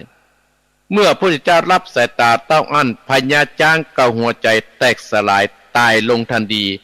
แล้วได้ไปเกิดเป็นอย่างเทพบุตรนามว่าป่าได้ลายเทพบุตรในสวรรค์ชั้นดาวดึงส์เนี่ยท่านทั้งหลายเนี่ยครูบาอาจารย์ได้สอนให้เฮาบอกกล่าวให้เฮาว่ามันสร้างบุญสร้างกุศลเหมือนสัตว์เดรัจฉานที่อาตมาภาพว่าวัวควายจังม้าน่ะมันตายแล้วหรือยังหนึ่งน่ะดูข่าวแห่งยังใช้กันได้เนี่ยคนเนี่ยท่านทั้งหลายเนี่ยสัตว์เดรัจฉานเพื่อได้สร้างบุญสร้างกุศลอย่างป่าอย่างสัตว์จางเนี่ยได้แต่ไปเกิดในสวรรค์เป็นเทพบุตรนามว่าป่าใดๆเทพบุตรในสวรรค์ชั้นดาวดึงส์ลิงก็ได้เกิดเป็นอันเทพบุตรเหมือนกันด้วยการได้สร้างคุณงามความดีไว้นิทานข้อคิดจากนิทานเรื่องนี้นะท่านทั้งหลายว่าการอยู่ร่วมกับคนพาลว่าเนี่ยสนยากเนี่ยเป็นเหตุเกิดความทุกข์ถ้าหากจะต้องอยู่กับคนพาลสันดานหยาบอยู่คนเดียวดีกว่าหากอยู่กับคนด้วยกันแล้วเป็นทุกข์บางทีอยู่กับสัตว์ยังมีความสุขสัตว์แม้จะเป็นสัตว์เดรัจฉานก็เพราะว่ามีความกำเนิดแต่เป็นเดรัจฉานนี่ร้ายกว่าสัตว์เพราะฉะนั้นสัตว์เดรัจฉานอยู่ได้ก็เพราะว่าสันดานของเขาท่านทั้งหลายอันนี้อาตมาภาพบ่ได้ว่าให้พายเนื้อสตาญาติโยมเอามาอู้มาจาให้สตาญาติโยมในฐานะว่าได้มาพบปะสถานญาติโยมอันนี้ว่ากุญแจ3ดอกทางออกของชีวิตดอกที่1ว่าต้องยอมรับของสภาพของเฮาสถานญาติโยมดอกที่2ก็คือการแก้ไขเนี่ยดอกที่2คือการแก้ไขอย่างศรัทธาญาติโยมก็แก้ไขในชีวิตของเฮาก็เหมือนกับพญาลิงกับพญาจ้างเตี้ยแต่มาภาพอู้จ่าฮือศรัทธาฟังตะกี้เนี่ยเพราะฉะนั้นเฮาก็แก้ไขชีวิตเฮาประเกยอุปถัมภ์พ่อประเกยอุปถัมภ์แม่เฮาประเกยอุปถัมภ์ครูบาอาจารย์เฮาเคยเป็นคนที่ขี้ข้าขี้นินทาคนนั้นว่าคนนั้นว่าคนนี้ว่าคนนั้นว่าคนนี้ท่านทั้งหลายมันก็เฮาก็ต้องแก้ไขชีวิตของเฮาใครจะต้องมาแก้ไขเฮาน่ะต้องแก้ไขคนเดียวนะศรัทธาญาติโยมเฮาก็ต้องแก้ไขคนเดียวมันฝึกมันฝนเอาการฝึกการฝนเนี่ยอีพ่ออีแม่ศรัทธาญาติโยมมันเป็นการดีนะศรัทธาญาติโยมสิ่งที่มันดำๆสิ่งที่มันบาสะอาซ่านมันก็จะออกจากจิตจากใจคือการฝึกการฝนถ้าเราไปฝึกไปฝนกับครูบาอาจารย์ตั้งมีสติปัญญาเกิดขึ้นในจิตในใจของเรา อันเนี้ยศรัทธาญาติโยมอาตมาภาพว่ากุญแจดอกที่สองคือการแก้ไขชีวิตของคนเฮาเนี่ยแก้ไขชีวิตของคนเฮาต้องแก้ไขด้วยเอาแล้วเฮาถึงจะอยู่กับคนได้ดอกที่สามนั่นคืออย่างปล่อยว่างอีปล่อยแม่แก้ไขแล้วเนี่ยแล้วสอนแล้วบอกแล้วเหมือนกับเฮาแบกของนักๆเนี่ยถ้าเฮาแบกไว้อยู่บนบ่าเนี่ยนะศรัทธาญาติโยมถ้าแบกไว้อยู่บนบ่านะครับแบกไว้อยู่บนบ่าเนาะมันก็จะหนักอยู่หั่นเพราะฉะนั้นบางสิ่งบางอย่างเฮาก็ต้องปล่อยว่างเป็นเรื่องธรรมดาถ้าเฮามาปล่อยเรื่องปล่อยว่างเนี่ยศรัทธาญาติโยมมันก็จะหนักหั่นนะอย่างศรัทธาจังได้ยินได้หานได้ฟังในสถานีวิทยุก็ดีข่าวที่มันบ่ดีกับศาสนาของเฮาก็ต้องพอละศรัทธาญาติโยมสักวันหนึ่งกรรมมันต้องตามทันศรัทธาญาติโยมสักวันหนึ่งกรรมมันต้องตามทันเพิ่นจึงบอกที่อาตมาภาพว่าตะกี้นั่นน่ะที่หนีปะป้นก็คืออย่างคือกรรมและเวรใครสร้างอันอย่างไว้มันก็คงจะหนีปะป้นอย่างที่อาตมาภาพว่าสัพเพหิปิเยหินานาภาโววินาภาโวเราจะเป็นต่างๆคือจะต้องพลัดพรากจากของรักและของเจริญใจทั้งสิ้นไปกัมมะสะกมหิกัมมะทายาโทกัมมะโยนิกัมมะพันธุกัมมะปฏิสารโนเรามีกรรมเป็นของตนเรามีกรรมเป็นผู้ให้ผลเรามีกรรมเป็นที่พึ่งติดตามยังกัมมังกาติสามิกันรยนังวาปาปกังวัตตัสสะทายจโตภเวสามิเราทำกรรมใดไว้จะเป็นบุญหรือว่าเป็นบาปเราจะเป็นทายาทคือจะต้องได้รับผลของกรรมนั้นไปเนี่ยอีป้อยแม่ละกึดเนี่ยเขาจะหนีมาพ้นเรื่องกรรมเรื่องเวรเนี่ยท่านทั้งหลายถ้าเป็นกรรมดีมันก็จะเป็นผลดีกับตัวเฮาถ้าเป็นกรรมผลบดีมันก็จะเป็นผลกับบดีเฮาอย่างอีป้อแม่ศรัทธาญาติโยมไปแสดงมุทิตาจิตอย่างวันนั้นเนี่ยอันนั้นเป็นกรรมดีมันก็จะติดตามตัวเฮาไปจนกว่าชีวิตเฮาจะหาไม่เนี่ยอาตมาภาพนึกถึงกรรมเนี่ยใครทำกรรมดีใครทำกรรมบดีเนี่ยท่านจะได้รับผลอาตมาภาพนึกถึงทำเรื่องลูกงัวกตัญญูเนี่ยท่านทั้งหลายนึกถึงทำเรื่องลูกงัวกตัญญูเลยนะในป่าแห่งหนึ่งเนี่ยท่านทั้งหลายมีงัวกู้แม่ลูกเนี่ยที่อาตมาภาพจังเล่าให้ศรัทธาฟังงัวแม่งัวก็สอนว่าโลกมนุษย์นี่นะเป็นโลกที่อันตรายเน้อสอนลูกต้องเป็นสัตว์ที่น่าฮักคือเจ้าฮักคือเปิ้นฮักเน้อเปิ้นเราไปเลี้ยงก็เฮือเปิ้นก็จะไปในละคนเปิ้นเน้อต้องพยายามใจกูลให้ได้เน้ออยู่มาวันหนึ่งเนี่ยท่านทั้งหลายแม่งัวกับปลาลูกงัวไปกินหญ้าเล็มหญ้ากินไปเรื่อยๆจนลูกงัวน่ะอิดหิวพอลูกงัวเกิดมาใหม่ลูกงัวก็เลยเป่งว่าจ่าว่าแม่หยุดก่อนเนาะลูกอิดแล้วลูกเหนื่อยแล้วแม่งัวก็เลยบอกว่าอ๋องั้นลูกก็จอดย่างอยู่ที่ต้นไม้นี่เน้อแม่จะไปเล็มหญ้ากินแล้วอิ่มแล้วแม่มีกำลังรักแม่จะเอาน้ำนมน่ะให้ลูกเนี่ยดื่มกินไปแม่งัวสั่งสอนลูกแล้วลูกห้ามออกไปที่ไหนลูกอยู่ที่เก่ามาจนกว่าแม่จะปิกมาเน้อท้ายที่สุดแม่งัวก็เล็มกินหญ้าไปเรื่อยๆตั้งทั้งหลายหาที่สุดบ่ได้แต่แม่งัวนั้นหาหูไม่ว่าอันตรายกำลังจะเข้าใกล้เข้ามาใกล้ตัวทุกนาทีแล้วในป่าแห่งนั้นมีเสือโคร่งตัวหนึ่งอีพ่ออีแม่อาศัยอยู่ในป่าหันโอ้หันแม่งัวตื่นมาเล็มกินหญ้ามาโดยบ่ฮู้ตัวว่าวันนี้เป็นโจกป่าเฮาแล้วเหรอก็เลยเนี่ยแต่ทั้งหลายได้โอกาสก็กระโดดออกจากข้างป่ามากราบขอแม่งัวบอกว่าเจ้าจงเป็นอาหารของข้านะวันนี้เป็นโจกปากของข้าแล้วแต่แม่งัวน่ะเปิ้นมีสติสัมปชัญญะเปิ้นมีปัญญาตั้งแต่เปิ้นตั้งสติเปิ้นก็ได้เป่งวาจาให้กับพ่อเสือโคร่งว่าพ่อเสือเฮาเนี่ยเป็นสัตว์แม้นว่าจะเป็นสัตว์เดรัจฉานแต่เฮาก็มีสัจจะต่อในโลกนี้เพราะว่าแม่งัวบอกขอข้ากลับปิกไปหาลูกข้าอย่างให้ลูกข้าดื่มกินน้ำนมก่อนแล้วข้าจะปิกมาหาต้านได้มาเป็นอาหารต้าน เสือว่าบ่ได้สุดท้ายนั้นสัญญากันเรียบร้อยแล้วด้วยสัจจะเนี่ยหนีบ่ป้นตั้งหลายและความดีที่แม่งัวลูกงัวทำอาจจะหนีป้นก็ได้ป้นจากกรรมก็จนจากกรรมจะเว้นก็ได้หลังจากนั้นแม่งัวได้สัจจะอธิษฐานเรียบร้อยแล้วก็กลับมาหาลูกงัวบอกว่าลูกมาเบยๆเน้อลูกมาดื่มกินน้ำนมของแม่เฮียจนมดจนเสี่ยงแล้วแม่จะพลิกไปเป็นอาหารพ่อเสือเฮาแล้วนะลูกก็บอกว่าโอ้แม่หยุดเดี๋ยวนี้เน้อแม่จะไปอู้อย่างอี้แม่จะไปว่าจะอี้ลูกจะไปตายทดแทนแม่ก็ได้เพราะว่าลูกจะทดแทนก้าน้ำนมที่แม่เลี้ยงลูกมาได้โอกาสลูกงัวก็กระลึบกันตลอดไปหาที่อยู่เสือโคร่งว่าเพราะเสือเฮามาตายแทนแม่เฮาแล้วเน้อเพื่อตายทดแทนก้าน้ำนมด้วยความเป็นห่วงแม่งัวตั้งแต่เป็นห่วงลูกก็โดยก้นไปแล้วก็ไปบอกพ่อเสือตั้งหลายเสือได้ยินอย่างอันเสือได้หูอย่างอันโอ้แม่งัวก็มีสัจจะลูกงัวก็มีความกตัญญูความดีอย่างอี้แล้วเนี่ยตกน้ำอะไรตกไฟสุดท้ายตั้งหลายเนี่ยกรรมดีมาถึงแล้วตั้งหลายแม่เสือโค้งก็เลยปล่อยให้แม่งัวกับลูกว่าพลิกไปอยู่ด้วยกันเนี่ยตั้งหลายเนี่ยด้วยความว่ากรรมดีเนี่ยมันก็มานี้ถ้าเราเจ็บหันเป็นเนี่ยเพราะกรรมประดีที่เราได้ทำไว้เพราะฉะนั้นเราก็มันสร้างบุญสร้างกุศลอันนี้ว่าการปล่อยว่างแม้นว่าสิ่งอะไรแต่ตามเกิดขึ้นในจิตในใจเราในชีวิตประจำวันของเราเนี่ยตั้งหลายมัน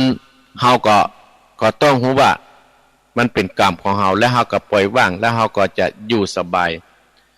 ตั้งหลายฟังแล้วบอกว่านั้นเขาจะอย่างหันทำหันตังสะสมบุญเนี่ยที่มาเจ้าเนี่ยหันทำโอ้มันเป็นอย่างอี้เลยอ่ะหันตังเตียวที่เขาจะไปถึงวันเนี่ยระยะทางมันยังไกลอยู่เขาจะเตียวไปทางใดอ่ะและแถมอย่างหนึ่งเขาได้สะสมบุญเรื่องในการฟังธรรมะสั้นต่างหลายโอ้ฟังอู้จากับศรัทธาญาติโยมมาด้วย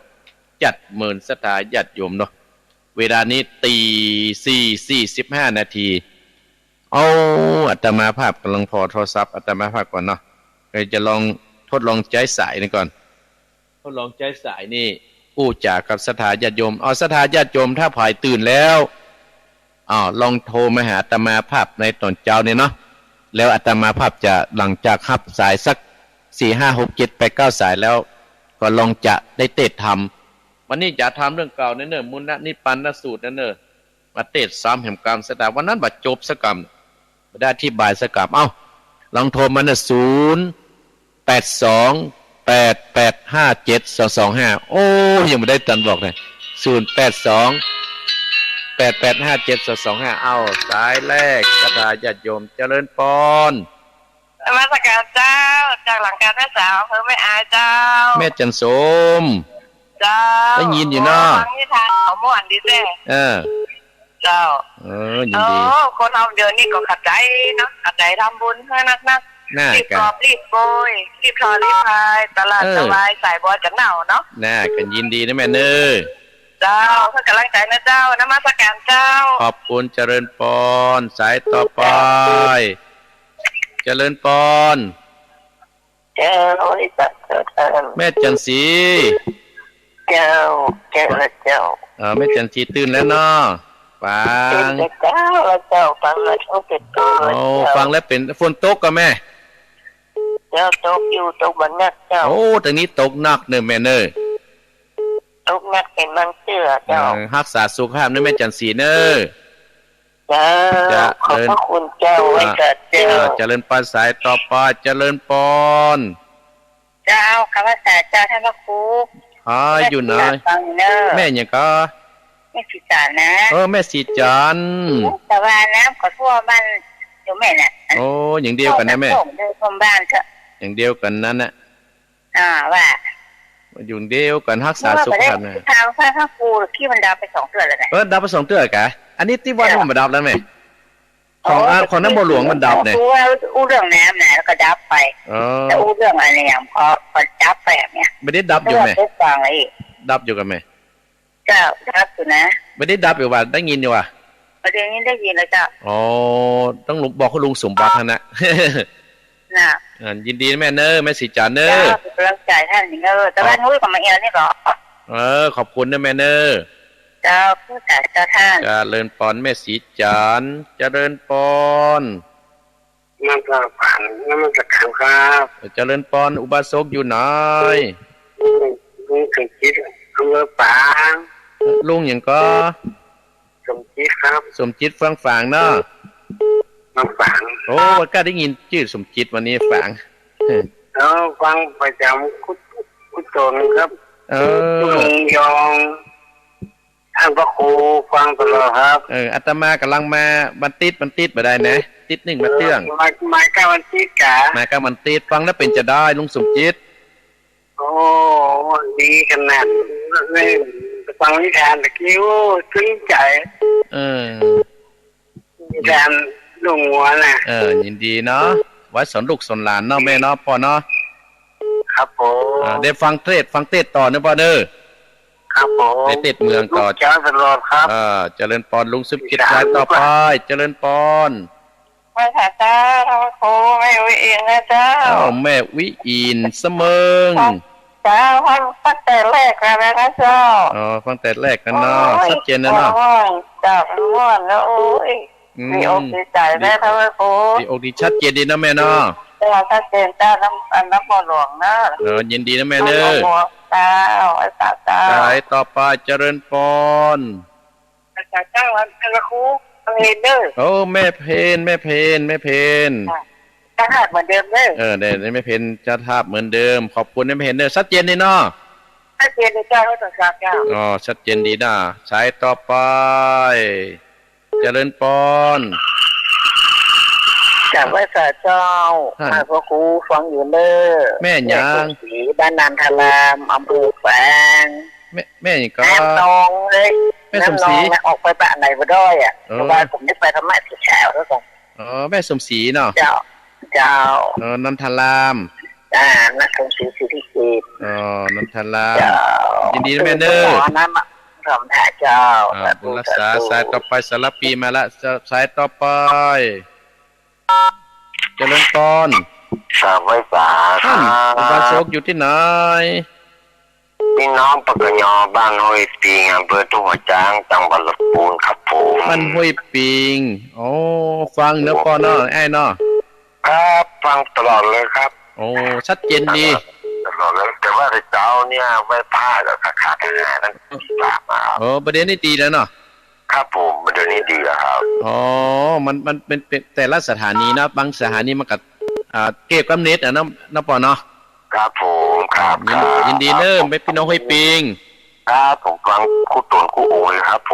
มบุญรักษาเจริญปอนสายต่อไปเจริญปอนแต่ว่าเจ้าท่านพ่อครูท่านตัดเต่าเจ้าแม่ผานว่าจะได้ติดแล้วมันตะเกียนดีนะบบกระตัดเนาะติดนี้ดีก็ใส่แจ๋วเนาะกระส่งใจไปให้ไม่ผ่านแล้วเนี่ยทำตับเต่าแต่ลืมละอีกแม่อยู่ใกล้วัดท่านเนาะเจ้าแม่พันอยู่ทำตับเต่าคันนี้จะไปเนี่ยแม่พันอยู่ไหนเนาะเจ้าบุญรักษาแม่เนอเจ้ากับรักษาเจ้าเลยปอนสายต่อไปนักล่ะใส่คณะเขาไม่ได้นะเจริญปอนกับไหว้สาครับพระครูป้อนน้อยบุญปอนปู้มาแล้วฟังอยู่เด้อฟังอยู่เนาะถ้าป้อนน้อยบอกฟังใครจะฟังนี่แกกำลังใจเหรอครับผมกับไหว้สาพระครูเด้อกำลังใจด้วย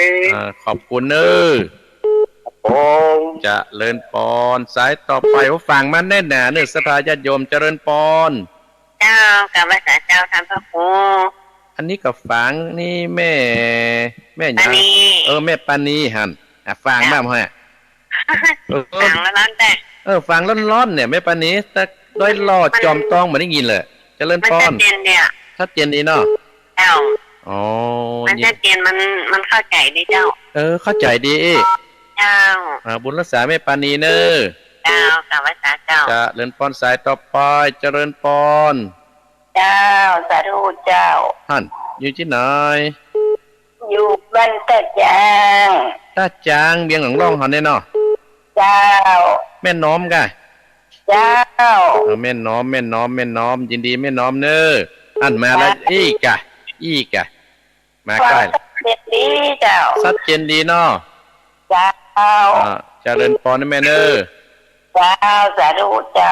เจริญพรสายต่อไปเจริญพรพระมชาทางผู้อันมาแล้วอู้ถึงจอมตองพ่อบุญมีครับบุญมีก็แต่ชัดเจนดีนะน้ำท่วมก็เข้าหวยแล้วก็พูดน้ำกลางอย่างเดียวกันนี่กับต่อมันต่านบนน้ำลงน้ำเหมืองไปเลยร่างกายน้ำท่วมบ้านท่วมเมืองมันท่วมแต่ทุ่งบ่าปะกล้วยหอนเนี่ยร่างกายกล้วยหอนผมตกยังข้ามว่าหรอร่างกายตีสามมั้งก็ตกเกินเนาะมันจะมาจอดมันจะมาไว้พ่องนะตกวันน้อยคนถ่ายแหมป้าคนมาซ้อเฮ็ดถ่ายแหมอันนั้นพ่อบุญมีแบบป้าซ้อเฮ็ดตัวเขากะพอร้อยเป็นลูกยินดีเด้อความให้สาธุสายก็พ่อจอมตองมาแล้วเวียงหนองตองมาแล้วเจริญปอนครับไว้สาธุมาแล้วปัสสังมาแล้วตลอดปัสสังมาแล้วปัสสังมาแล้วปัสสังฟังตลอดเนาะแล้วยินดีจะโคตรได้นะยินดีพ่อเนอไปเป็นนักธรรมเนาะก็ได้เทศธรรมเนอฟังธรรมต่อเนอสถาญาติโยมคงจะหมดแล้วเนาะอาตมาภาพขอบคุณสถาญาติโยมสายตะกี้เนอแม่จันสมฝังสายแรกแม่จันสีกับฝังแม่สีจันน้ำมรวงลุงสมจิตกับฟังเนี่ยแม่วิอินกับเสมิงแม่เพนขาวเตี้ยเวียงหนังล่องและก็แม่สมศรีนันตารามสารปีห้วยปิงปากกายองแม่ผานทำตับเตากับฝางสายประการพ่อน้อยบุญปั่นกับฝางแม่ปานีกับฝางตาจังแม่น้อมพ่อบุญมีและก็พ่อเลี้ยงปัดสางเฮาดีสามยอดจ่ายมาเนี่ยเอาตามเนาะเจริญพรเจ้าฟังอยู่นะเจ้าพายยุดไหนแม่แดงแม่แดงแม่แหละแม่แดงหัวฝายน้ำท่วมก็น้ำหนองนักแต่ว่าบ่เข้าบ้านเจ้าอาจารย์ช่วยเนอะอดเอาเนอะก็ได้มาแก่แห้งละเนาะตกนักเจ้าบุญรักษาแม่แดงเนอะเจ้าเลิศนะเจ้าเจริญปอนเจริญปอนแม่หมอเจริญปอนไม่เสร็จแล้วแม่ฟังอยู่ด้วยท่านอาจารย์ได้เกินเนอะแม่ยังก็เนี่ยจำแม่ขันแก้วไม่เกมเจ้าแม่ขันแก้วมื่นแล้วเนี่ยบ่ได้ยินเนี่ยเมื่อมันได้โทรมากับพวกไก่ท่านนับเหมือนกันท่านเจ้าแม่ขันแก้วฝนตกก็ฝนตกเจ้าไก่ตกแล้วไม่สบายตกเหมือนหน้าตกน้อยตลอดเลยวันข้างเจ้าแม่อุ้ยขันแก้วจะมาตากฝนจะเป็นวัดนะกระหม่อมบะเตียนเจ้าจ้าไม่ออกไปไหนอยู่บ้านลูกยินดีนะแม่เนอได้เต้ทำนะแม่ฟังทำเนอจ้าบุญรักษาเนอว่าอยากจ้าเจริญพรสถายุทธกันโทกันเนอต้องหุกกรรมนะสถาญาติโยมยุทธกันโทกันเนาะกรรมช่วงสองก็โทรนะคนที่โทรมาประเด็นนี้ก็ช่วงสองก็ต้องโทรรับแบ่งกับคนน้อยเนาะคนน้อยบุญตานเนี่ยเพิ่นก็โทรมาแล้วปัดสร้างก็อี้กันเนาะไอ้กี้แม่แดงหัวฝายอำเภอแม่วางแม่ขันแก้วอำเภอแม่แจ่มก็โทรมาละต่อไปนี่ถ้าจะได้ยินโดยหล่อเนี่ยหลังจากเทศน้ำเทศธรรมเลยนะเสาะหาธรรมกันเนี่ยสถาญาติโยมเนาะเสาะหาธรรมก่อนเนอะธรรมอาตมาภาพประดามาได้ละเดี๋ยวก่อนเนอะเกียรติมาเนาะมีนี่แล้วสถาญาติโยมเจ้าภาพธรรมนั่นก็คือแม่เพนขาวเตี้ยเนี่ยพร้อมได้ลูกเต้าพ่อสมศักดิ์พร้อมได้ลูกเต้าตานไปฮือกับผู้ที่ล่วงลับดับผ่านไปก็คือพ่อน้อยปานแม่เงินจีนาอีและนายอเนกชัยกวินตานไปฮือกับพ่อสนใจชัยกวินเนอสถาญาติโยมเนาะพ่อสมศักดิ์แม่เพนขาวเตี้ยเนอตานไปฮือกับพ่อน้อยปานแม่เงินจีนาอีและนายอเนกชัยกวินตานไปฮือกับพ่อสนใจชัยกวินซ้ำทำข่าวที่แล้วทำมหามุลนิปันนสูตรเนอะเดี๋ยวอาตมาภาพจะได้สรุปในเรื่องให้ฟังเนาะ เอาละเนอสตาญาติโยมเบรตีห้าพอดีเนอลุกตื่นได้แล้วเนอเอาขอบคุณสตาที่ฮุกกรรมเนาะ ที่ยังบ่โทรถ้าโทรนี่รู้เลยเนอะฮะโทรมาแล้วฮะเอ้าโทรมากับฮับเนาะเดี๋ยวฮับปิดจะตื่นเดือดร้อนกันเนาะเอ้าเจริญปอนอยู่ที่ไหนเอ้าบ้านได้สาธยาพระเจ้าครูแม่ยังไม่สีทองเจ้าแม่สีทอนแม่สีทอนฟังธรรมนี่แม่เนอได้จะเต้นธรรมเลยนะแม่สีทอนฝังเนาะชายประการ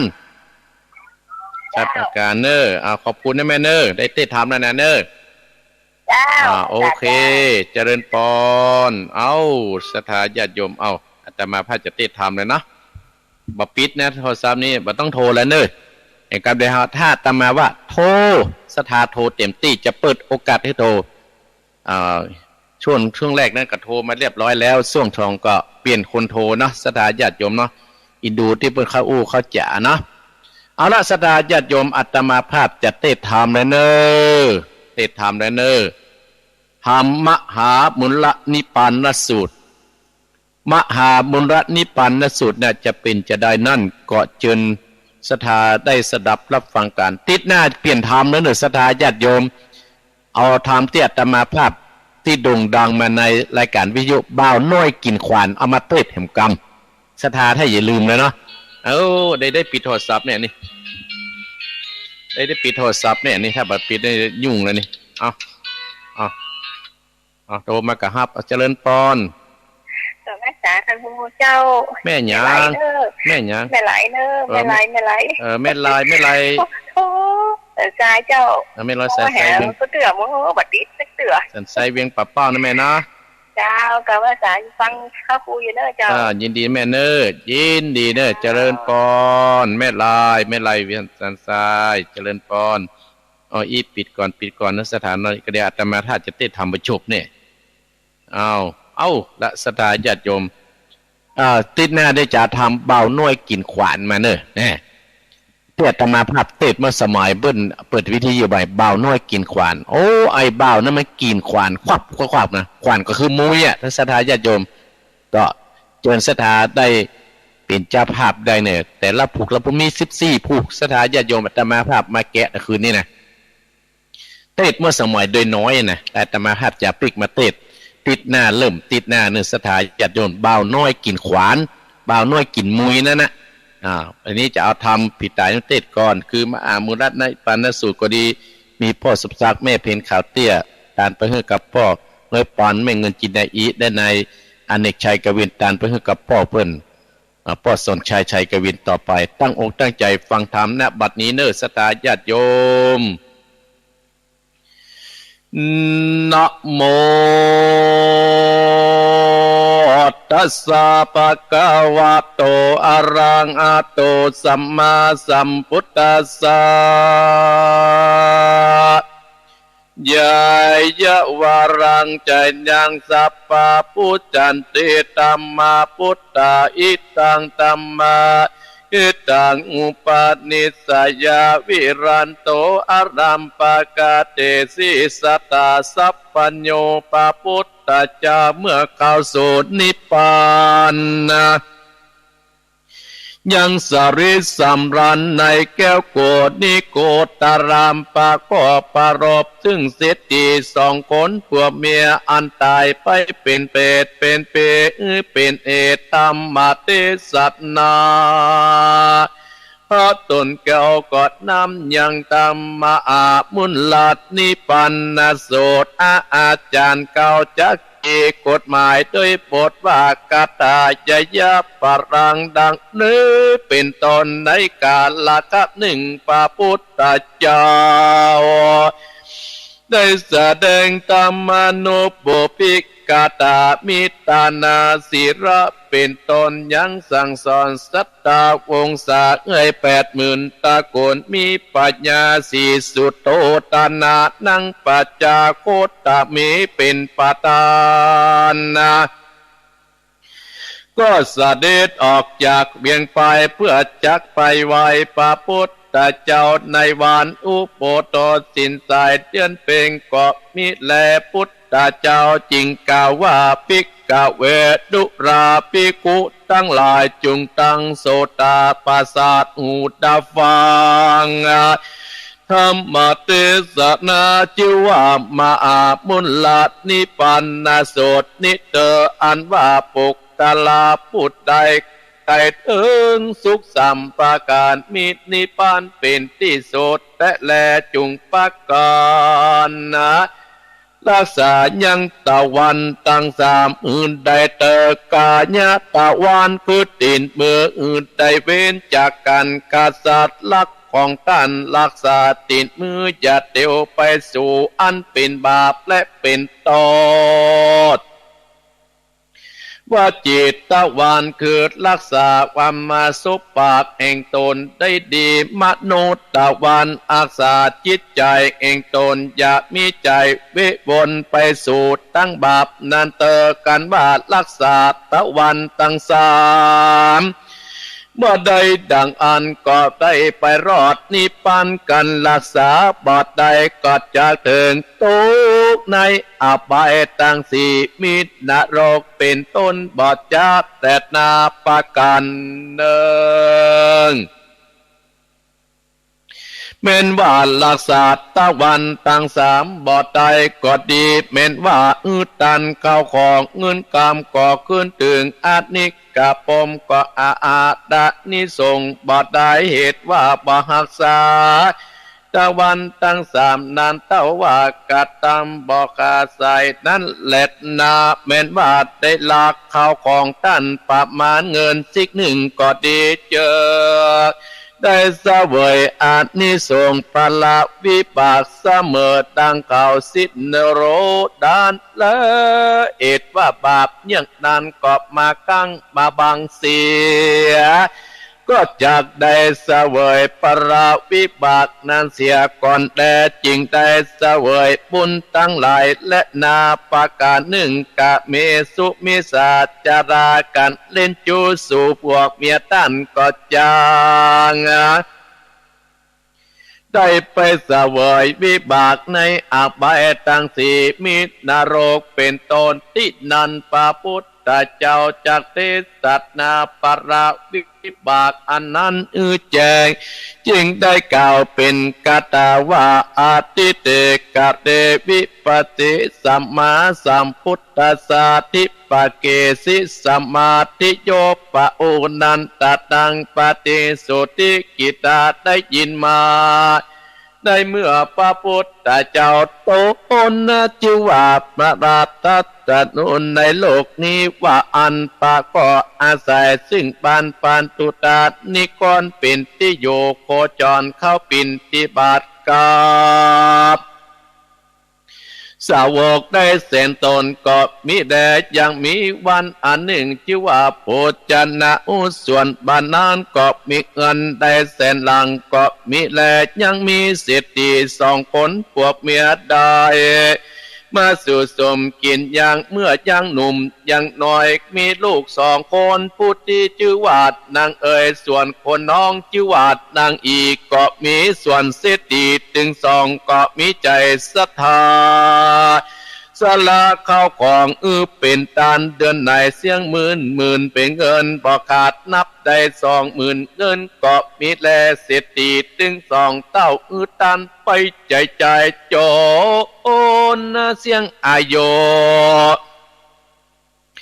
ได้กระทำตายไปดังอันบาปตัวไรอันสองเท่าได้กระทำได้ติดมือกำปากจิตใจเองตนก็ได้ไปเกิดเป็นเปรตอยากเข้าอยากน้ำในปัจจาบ่มีเสื้อผ้าอาหารเป็นทุกข์ยากพันลำบากแหละนา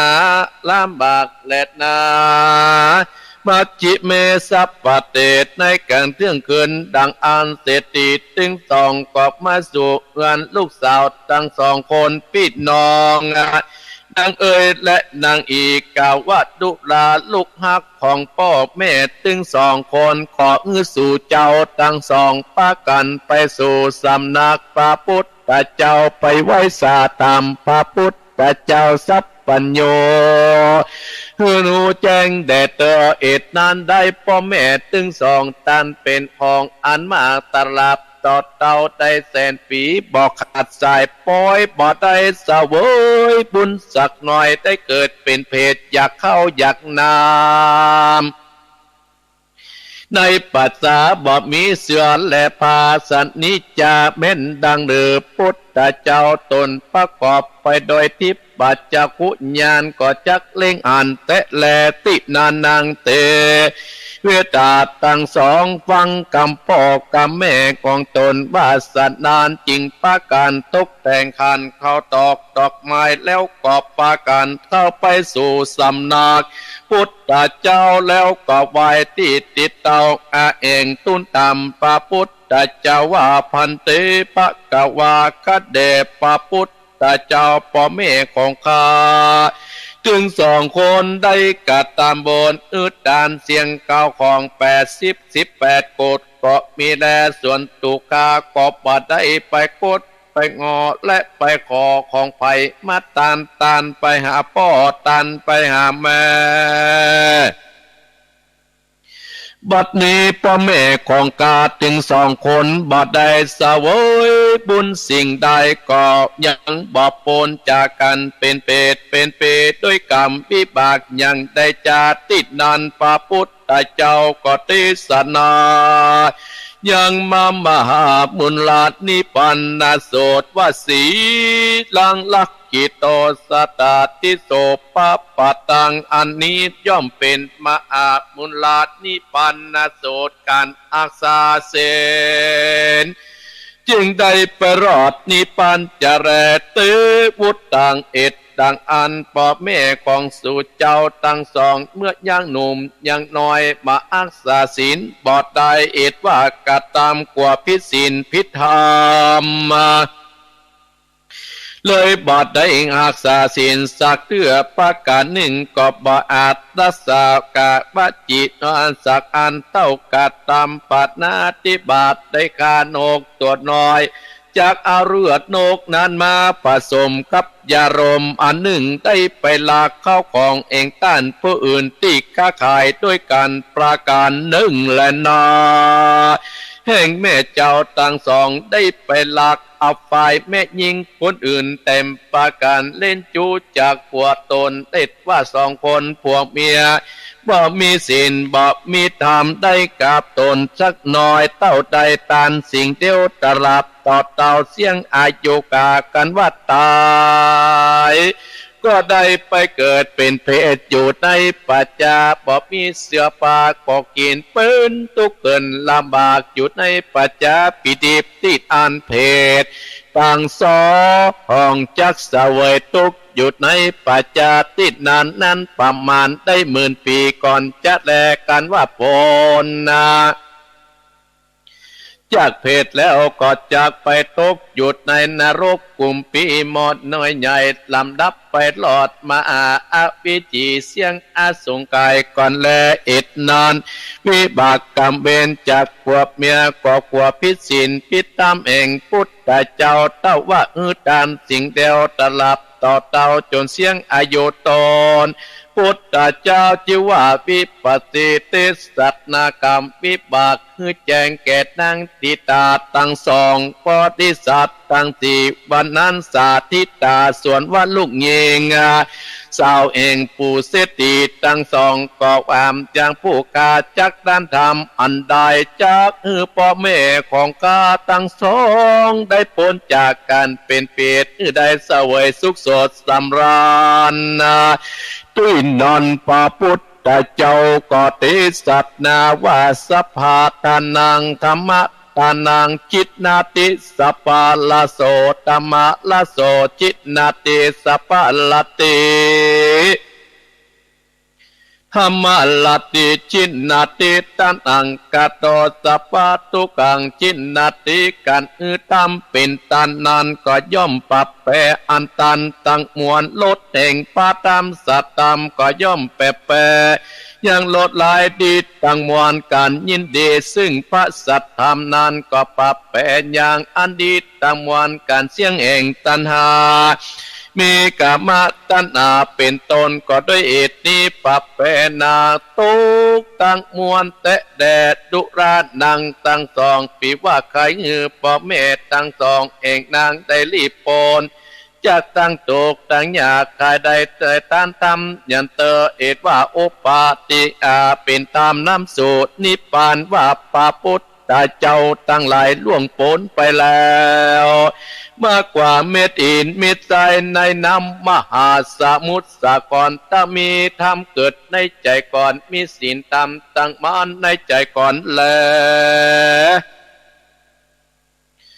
จึงได้ตัสสะโตสัพพญาปัญโยตนจุตนเอ็ดนั้นดังตั้งสองก็หือธรรมเป็นตาลสาวาดนั่งตั้งสองก็ไวสาไว้ลำดาปิฎกตั้งสามเป็นตามอันใดที่จะนำพ่อแม่ตั้งสองเพื่อคาพ้นจากการเป็นเปรตเป็นปีในกาลนั้นพระพุทธเจ้าก็คอยนับกับหมายเสียยำบาปแก่โลกตั้งมวลภาคอติสัตตวัตถุราดังตั้งสองเฮ้ยศาสนาพัตตากัตตะมีสิ่งเดียวเป็นเก้าเป็นปตานเป็นผลต่างกสูตรนิพพานธรรมาปิฎกตั้งสามมีสารณาเป็นก่อนหน้าทำอันใดจิงมีศีลอาบัติใดแม่นว่าพัตตากัตตะนิพพานไปแล้วก็บัญญัติตั้งไว้สิกขาบทวินัยปิโดสุตตาปิตามเอ็ดดังอ่านนี้เป็นเก่าเงาเองนิพพานเองจุดใดมหามุลานิพพานนาโสดเป็นตานเอวังอันว่าปุกกลานักบวชทั้งหลายจะบอกมีสัตตาประการใดอันว่าตัดหัวเป็นตานก็ดีลูกเมียเป็นตานก็ดีฆ่าคนเป็นตานก็ดีอัตตบริขารเป็นตานก็ดีเสนาคิระปัจจัยเป็นตานก็ดีเอาฆ่าคนต้านไปบวชก็ดีก็มีอานิสงส์มากตักแต่บัดเต้าซาห้ามแห่งบุญละนิพพานนาโสดนี้โดยเตจาอำนาจแห่งธรรมมหาบุญละนิพพานนาโสดเป็นดังจ่ายมปีบานผู้มีเตจเดชรับเสียอย่างเปรียวไฟนรกและต้นเงียวต้นตองตั้งหลายตั้งมวลบังเกิดทิพย์สัมปติประกอบด้วยทิพย์ต่างๆนาได้กรณานดังตั้งสองได้ยินพระพุทธเจ้าติสัตยังตามมหามุลนิพพานนาโสดอันนี้ก็ปิติยินดีได้ใจตนก็โลกพุทธลุกขึ้นแล้วปล่อยเต้าดื่มกิ่งไปกันได้สติขึ้นมาก็ปล่อยยังเสียงสาธุการต้มกลางหมู่เดสัตทั้งสี่ก็มีแลนางก็ยกมือไหว้พระพุทธเจ้าด้วยการเคารพนับยามแล้วก็กลับขึ้นไปอยู่ที่บ้านเองตนคนควายอาวัตถุเป็นตานจบแล้วก็ไปจังบัณฑิตนักปราชญ์มาแต้มเขียนตามมหามุลานิพพานนาโสดมอดละมวนก็เอาวัตถุเองตนไปปูจานนามไปไว้เป็นตานแล้วเพื่อจักถวายเป็นตานตั้นไปหาพ่อแม่เองตนก็มีวันนานกาละนานนางตั้งสองคัดนิ่งใจว่าวันพุกเมื่อเจ้าจะนำปัตตวายเป็นตานในกาลกลางคืนนั้นได้ติจาอนุปาแป่งติปมุลนิพพานนาโสดนำเอาพ่อสิทธิแม่สิทธิสองคนผัวเมียกับไพร่เพศเสียแล้วเกิดเป็นเทวบุตรเทวดาสวัสดิสมบัติในสวรรค์จันฟ้าหมู่นางเทวดา2,000เป็นปฏิวันปราสาท12โยชนะก็มีอันแลเศรษฐีถึง2ก็พ้นจากการเป็นเปรตเป็นผีกลับไปเป็นเทวบุตรดังอ่านก็มีความยินดีใครลงมาบอกให้ลูกสาว2คนได้หูก็ขี่รถเจียงการลงมาสู่ที่อยู่ลูกแห่งตนแล้วก็มาบอกแก่ลูกตนว่าพ่อแม่ทั้งสองพ้นจากความทุกข์ได้เสวยสุขว่าอันแล้วพ่อสิ ษฐีแม่เศรษฐีก็ปันปอนนะอันเป็นมังกรลาแก่ลูกสาวถึงสองลูกสาวทั้งสองจงอุทิศสวสดีอายุมันยืนยาวได้แสนปีเตว่าอ่อนนะกับเพื่อนวิมันจันฟ้าเป็นที่อยู่เองตนกับมีวันนั้นนั่งตั้งสองพี่น้องได้ยินกำพ่อกับแม่มาบอกสันนานก็ปิติยินดีปัจจะและนาปุณณาธิวเศษในวันลุ่งแจงนางตั้งสองก็ตกแต่งกันก้าวนำโภชนะอาหารหมดละมวนนำเอาไปพร่ำพร้อมธรรมะอามุลาดนิปันนโสดเข้าสู่วิหารครบยามกันพุทธเจ้ากล่าวว่าพันเตปะกวากะแด่พุทธเจ้าบัดเนเพราะแห่งผู้กาตั้งสองได้พ้นจากการเป็นเพศเป็นผีแล้วก็โยกของเครื่องตั้งมวลเป็นตานแก่พุทธเจ้าเมื่อดานพุทธเจ้าก็อนุโมทนาซึ่งของตันนางตั้งสองด้วยคำว่าเอวังหุนตุดังนี้ตุละนางตั้งสองอันความปาตัดนามีประการสันดาก็ขอสู่เจ้าถึงสองสมฤทธิเดชว่าอันสวดนางตั้งสองได้หูสัพภาวะเองพ่อแม่พ้นจากการเป็นเปรตเป็นปีโดยอัตโนปาติปามุลานิปันนโสดปิติสระอาบเต็มตัวตั้งมวลลุกเล่นฟอนปูจาพุทธเจ้าต่อหน้าโพธิสัตว์ตั้งสี่อันแดดนางตั้งสองก็แผงยังคันก็ตอกดอกไม้ขอปูจาเอาตามมหามุลานิปันนโสดนี้ไปปูจาโดยกรรมว่าปันเตปะกวาคัดแดพุทธเจ้าตนจะเดินเตสันติไปดังอ่านผู้กาตั้งสองกัวบัดได้ปุจจายังพระพุทธเจ้าข้าตั้งสองขอปุจจาเอาตามมุนรานิปันนโสดไว้อุปตาปุจจาคบยามเพื่อเสมอดังได้วายพุทธเจ้าพุทธเจ้าก็อนุญาตพุงปานแก่ดังตั้งสองด้วยคำว่าดุรานังตั้งสองจึงเอาไปไว้ก็ปฏิบัติตาขาอาว่าอักขระตาม 84,000 พระธรรมกันได้ปฏิบัติครบยามยังตัวอักขระธรรมดังอ่านเมื่อดังได้ไว้พระพุทธเจ้าจุตนจุพระองค์และนาส่วนดังตั้งสองก็อำลาพุทธเจ้านำเอาตามมหามุลานิพพานสูตรไปสู่เฮือนตนแล้วก็พากันไปไหว้สักการะปูจากูค่ำกูเจ้ากูเดือนดับเดือนเป็นออก8 ค่ำแอม8 ค่ำก็อาราธนา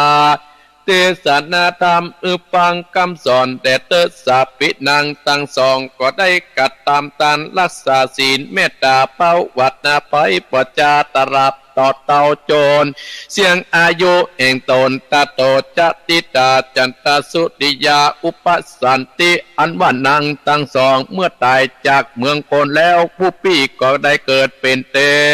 ลูกสาวสุริยะเทวโบชื่อว่าสุริยะเทวตามีรัศมีส่องแจงไปทั่วโลกตั้งมวล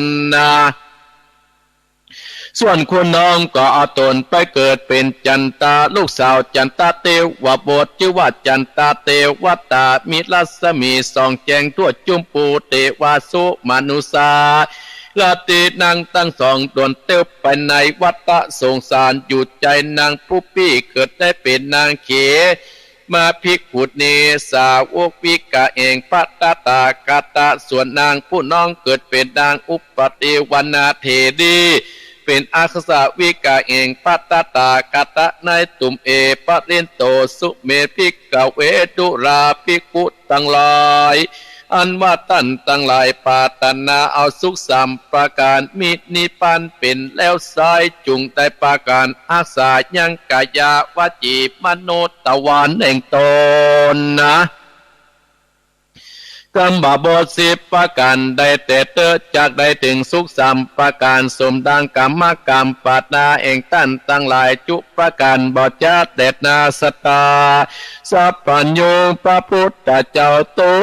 เนเป็นเมืองสัตสูตรนิพพานได้เอาอย่างนิทันล่วงแล้วเทศนาสอนราชตั้งได้ได้80,000ตระกูลปัญญาสีโทตนาปิตาพร้อมโดยนางปัจจาโคตามีผู้เป็นเมตนามแห่งปาเมนาเองพุทธเจ้าเป็นประธานในเมื่อทำมาเทศนามหาละนิพพานนาส่วนปฏิสัตว์ทั้งหลายได้ถึงธรรมวิเศษประกอบตินกบมีแด่มหาปุณณนิเสมุนานิพพานสูตรกอบบังคมสมเด็จเสด็จเอาละศรัทธาญาติโยมอัตมาภาพได้เทศนาธรรมจบไปแล้วศรัทธาญาติโยม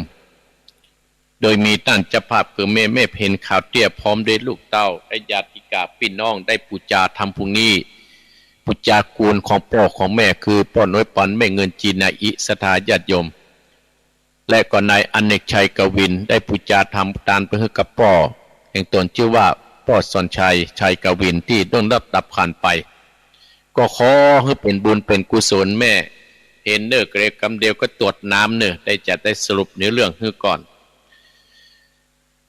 ที่จะได้สรุปเนื้อเรื่องนี้ก็อนุโมทนาขอบคุณไปยังเจ้าของสถานีวิทยุสถาญาติโยมได้ขอบคุณเจ้าของสถานีวิทยุที่รับขึ้นสัญญาณจากท่านอาจารย์ท่านพระครูอภิวัฒนวิกรมก็อันหมายมีสถานีตั้งแต่ตี 5นี้ถึง 7 โมงสถาญาติโยมแต่อาตมาภาพอยู่ถึงประมาณ 6 โมงเนื้อสถาญาติโยมสถานีที่1สถานีวิทยุบ้านทุ่งเรดิโอ FM 89.50 อำเภอสันปะตองจังหวัดเชียงใหม่สถานีที่2สถานีวิทยุขึ้นธรรมะของชุมชนวัดห้วยตองซัก FM 98.75 อำเภอจอมตองจังหวัดเชียงใหม่และสถานีวิทยุเวียงป่าเป้าเรดิโอ FM 90.00เวียงป่าเป้าอำเภอเวียงป่าเป้าจังหวัดเชียงรายและสถานีวิทยุคณะสงฆ์อำเภอฝาง FM 100.25 อำเภอฝางจังหวัดเชียงใหม่และสถานีวิทยุมนต์เสียงธรรมวัดบุพารามอำเภอแม่แจ่มจังหวัดเชียงใหม่ FM 106.25 สถานีที่6สถานีวิทยุชุมชนโคนเมืองลี้อำเภอลี้จังหวัดลำพูน FM 103.75 สถานีที่7สถานีวิทยุเสียงธรรมจากวัดจันทร์ FM 103.50 อำเภอกันรยานิวัฒน์จังหวัดเชียงใหม่สถานีที่8สถานีวิทยุชุมชนคนนาน้อยอำเภอนาน้อยจังหวัดน่าน FM 91.50 และสถานีวิทยุสีคำเรดิโออำเภอเวียงสาจังหวัดน่าน FM 92.50 และสถานีที่10สถานีวิทยุเสียงใสเรดิโออำเภอต้าบางผางจังหวัดน่าน FM 100.75 และสถานีที่11สถานีวิทยุชุมชนคนเหนือเขื่อนอำเภอฮอด FM 90.75 อำเภอฮอดจังหวัดเชียงใหม่และสถานีที่12สถานีวิทยุน่านฟ้าเรดิโอ FM 101.75 ตำบลป่าแดดอำเภอเมืองจังหวัดเชียงใหม่และสถานีที่13สถานีวิทยุชุมชนคนต้นน้ำ FM 104.50 บ้านโป่งน้ำร้อนตำบลแม่เจดีอำเภอเวียงป่าเป้าจังหวัดเชียงรายและสถานีที่14สถานีวิทยุดินแดนถิ่นระนา FM 103.50 อำเภอสันป่าตองจังหวัดเชียงใหม่และสถานีที่15สถานีวิทยุล้านนาเรดิโอศพปราบจังหวัดลำปาง FM 95.75 และสถานีที่16สถานีวิทยุขึ้นพระพุทธศาสนาการศึกษาวัฒนธรรมวัดฝายหิน FM 104.50 วัดฝายหินและสถานีที่11สถานีเพื่อการศึกษาและพัฒนาอาชีพ FM 103.00 อำเภอเมืองจังหวัดลำปาง และสถานีที่18สถานีวิทยุวิทยาลัยเทคโนโลยีการจัดการกพพแม่เมาะจังหวัดลำปางโดยคุณอนุพงษ์ตาจินะ FM 99.50 ขออนุโมทนากับเจ้าของสถานีเนอที่ได้เอื้อเฟื้อเวลาให้กับพระสงฆ์องค์ข้าเจ้าครูบาอาจารย์ทุกรูปทุกตนที่ได้ที่ท่านทั้งหลายได้ก็เกี่ยวสัญญาณเสียงออกไปทั่วบ้านทั่วเมืองก็ขอให้เป็นบุญเป็นกุศลกับของเจ้าของสถานีจะคิดและปรารถนาสิ่งใดสิ่งหนึ่งก็ขอให้ส่งความมุ่งมั่นปรารถนาทุกประการสำหรับเนื้อธรรมที่อาตมาภาพได้เทศจบไปตะกี้นี้ท่านทั้งหลายชื่อว่ามหามุลละนิพพานสูตรธรรมมหามุลละนิพพานสูตรนี้ท่านทั้งหลาย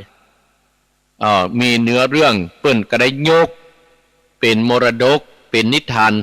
ปรัมปรามาฮือศรัทธาเป็นการสอนจิตสอนใจฮือศรัทธาญาติโยมของเฮานั่นได้สดับรับฟังกันถ้าในธรรมนี้เปิ้นได้ยกเอาปู่เศรษฐีที่อยู่ในเมืองสาวัตถีที่หั่น2คนผัวเมียท่านทั้งหลายปู่เศรษฐี2คนผัวเมียเนี่ยอีพ่ออีแม่ศรัทธาญาติโยมเปิ้นมีลูกสาวอยู่2คนชื่อว่าคนเก่านะชื่อว่านางเอ้ยคนน้องชื่อว่านางอีแต่2คนปู่เศรษฐีแม่เศรษฐีเนี่ยท่านทั้งหลายเปิ้นเป็นคนใจบุญใจกุศลได้กินตันไปจนเสียเงินหลายหมื่นหลายแสนท่านทั้งหลาย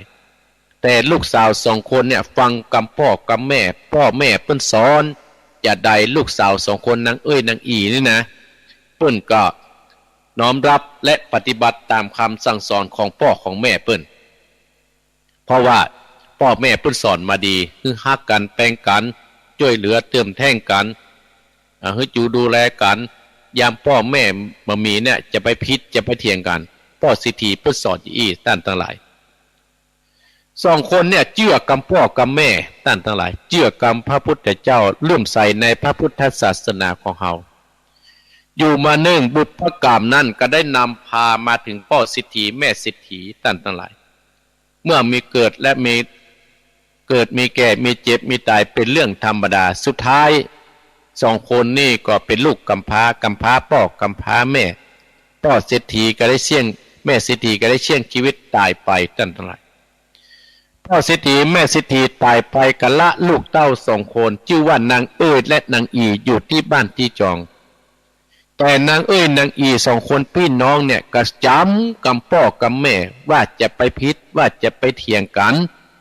ให้ฮักแปลงกันพี่ว่าแล้วน้องก็คอยตามจะไปพิษจะไปเถียงจะไปฮึบจับบ้านได้ดูครูดูแควนเนี่ยตั้งแต่พ่อแม่เพิ่นสอนก่อนจะตายแต่พอเศรษฐีแม่เศรษฐีตายไปแล้วกระตันตหลายก็ได้ดังทั้งที่เพิ่นกินเพิ่นทานเพิ่นก็ได้รับทุกเวทนาเนี่ยนี่เศษของกรรมที่ได้ทำไว้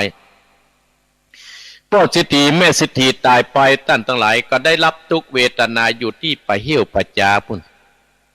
ว่ามันเป็นกรรมอันยังก็กึดในอกในใจท่านทั้งหลายกึดอยู่ในอกในใจว่ามันเป็นกรรมอันยังเฮาก็ตานแตะตันว่าตานขนาดแต่เฮายังมารับทุกเวทนาอยู่ที่ปะเหี้ยวปะจาพ่อเศรษฐีแม่เศรษฐีมันมีผ้าจะใส่มันมีเสื้อจะใส่เฮาจะกินอันยังกันนี้ก็บ่มีท่านทั้งหลายบ่ได้กินบ่ได้ทานบ่ได้กินบ่ได้นี่สักอย่างบ่ได้กินท่านทั้งหลายพ่อเศรษฐีเนี่ยบ่ได้กินข้าวก็จะกินอันยังก็จะกินก็บ่ได้กินสักอย่างก็อยู่ด้วยความลำบากพ่อเศรษฐีแม่เศรษฐีก็เลยได้ไปเข้ากำฝานลูกเต้าเพิ่นว่าไปเข้ากำฝานลูกของเพิ่น2คนเนี่ยนอนตัวกันได้ก็กึดสะดุ้งตื่นมาเที่ยงคืนว่าโอ้อีพี่น้องก็ว่าอีพี่น้องได้ฝันว่าอีพ่ออีแม่มาฝากว่าได้รับทุกเวทนาอยู่ไปเหี้ยวประจาเนี่ย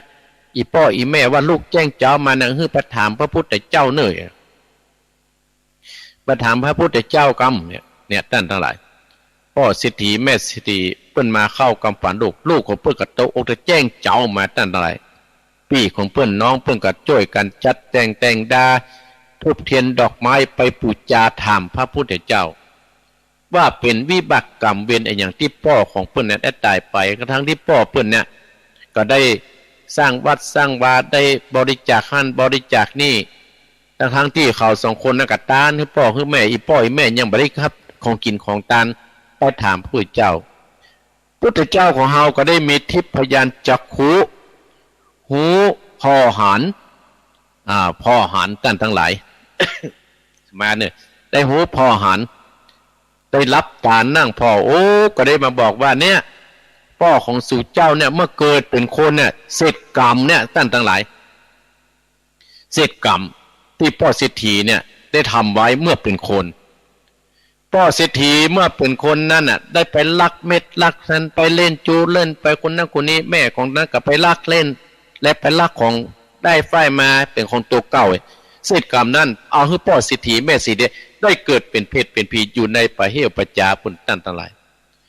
ลูกสาวสองคนก็ถามว่าท่านพระพุทธเจ้าจะให้อีพ่ออีแม่น่ะพ้นจากการเป็นเพศเป็นผีนะจะให้ตู่เจ้าตู่เขาสองคนเนี่ยจะได้โอ้พุทธเจ้าเฮาก็ได้นั่งด้วยที่หูด้วยทิพย์หูด้วยญาณหูด้วยตาทิพย์ของเปิ้นพระพุทธเจ้าเฮามันเก่งหรอก็เลยบอกว่าโอ้จะให้พ่อของสู่เจ้าเนี่ยสู่ก็ต้องตานกะตานหยังตานทำเหมือนกับแม่อุทิศพ่อแม่เพนกับตานทำมันเนี่ยไม่เห็นเนี่ยพ่อพ้นทุกข์ที่ยากแล้วนะนะอเนกคันเนี่ยตานทำเนี่ยคือได้พ้นแล้วเอาทำที่อาตมาภาพเนี่ยเต็ดนางสองคนเนี่ยก็ไปจ้างบัณฑิตนักปราชญ์มาแต้มมาเขียนตั้งหลายมาแต้มมาเขียนทำมาแต้มมาเขียนทำเรียบร้อยแล้วสตาญาติโยมได้เมินพอสมควรแต่ก่อนนี้มันมีล้านสังฆพันธ์อย่างอี้เหรอผู้เสร็จลูกสาวสองคนก็ไปจ้างบัณฑิตนักปราชญ์แต้มเขียนทำโจนเรียบร้อยได้เอาทำมาไว้ที่บ้านที่จองหั่นตั้งหลายได้มาไว้ที่จองเอาไว้บนหิ้งพระเจ้าว่าวันพรุ่งนี้จะไป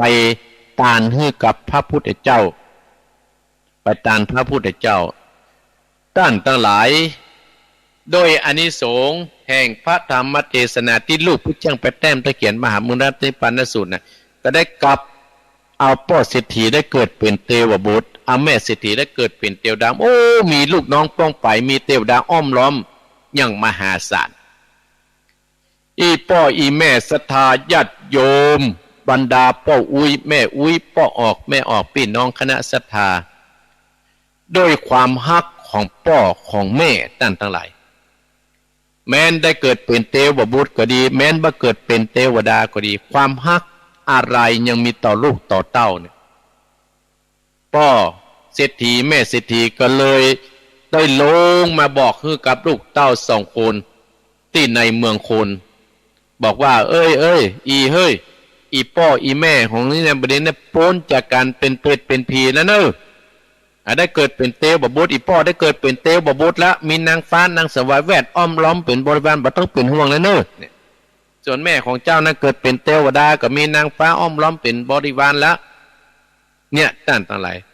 แจ้งเจ้ามาอีพ่ออีแม่ศรัทธาญาติโยมสองคนพี่น้องก็ได้จัดแต่งดาอันของที่เป็นประณีตที่มันสวยที่มันงามที่สะอาดสะอ้านก็เลยได้เอาไปถวายทานให้พระพุทธเจ้าท่านทั้งหลายทานให้พระพุทธเจ้าโดยทำที่นางนั้นได้เต็มได้เขียนพระพุทธเจ้าเฮาก็ได้สอนให้กับนางนางอีว่าการที่พ่อแม่ของสู่เจ้าของนี่นะบ่ได้เป็นเจอี้เนี่ยได้พ้นจากการเป็นเพศอี้เนี่ยก็เมื่อนั้นท่านพ่อแม่ของเจ้านะบ่ได้ถือศีลเพราะว่าโอ้กูยังหนุ่มยังน้อยกูบ่ถือศีลกูมาเอาสักอย่างเนี่ยแก่มากูจะเอากูตานอย่างเดียวท่านทั้งหลายองค์สมเด็จพระสัมมาสัมพุทธเจ้าพุทธะบุญสำเร็จด้วยการฮื้อตานเหรอบุญสำเร็จด้วยการรักษาศีลเนาะบุญสำเร็จด้วยการภาวนาเหรอเนี่ยท่านทั้งหลายบุญสำเร็จนะฮื้อการฮื้อตานถ้าเฮาฮื้อตานเนี่ยมันก็เป็นบุญสำเร็จมันก็ไปถึงคนนั้นไปถึงอันนี้บุญสำเร็จการรักษาศีลเนี่ยเปรียบเหมือนน้ำที่สะอาดมาสะมาช่วยมาล้างสิ่งสกปรกเหมือนศรัทธาญาติโยมไปต่งไปนาไปหั่นไปนี่ถ้าบ่ล้างตีนขี้เปอะมันก็ติดป้อหั่นถ้าบ่คัดอันน้ำคันล้าง ขี้ใครเฮาก็อย่าป้อหั่นป้อฮอดเนี่ยตั้นตั้งหลาย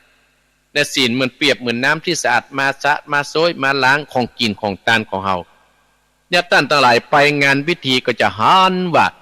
เปิ้นมีการไหว้พระกันสามัคคีศีลกันเนี่ยศรัทธาตั้งหลายก็ฮึดตั้งใจไปกันไปกันแล้วเปิ้นมีการไหว้พระสามัคคีศีลศรัทธาตั้งหลายก็ฮึดตั้งใจว่า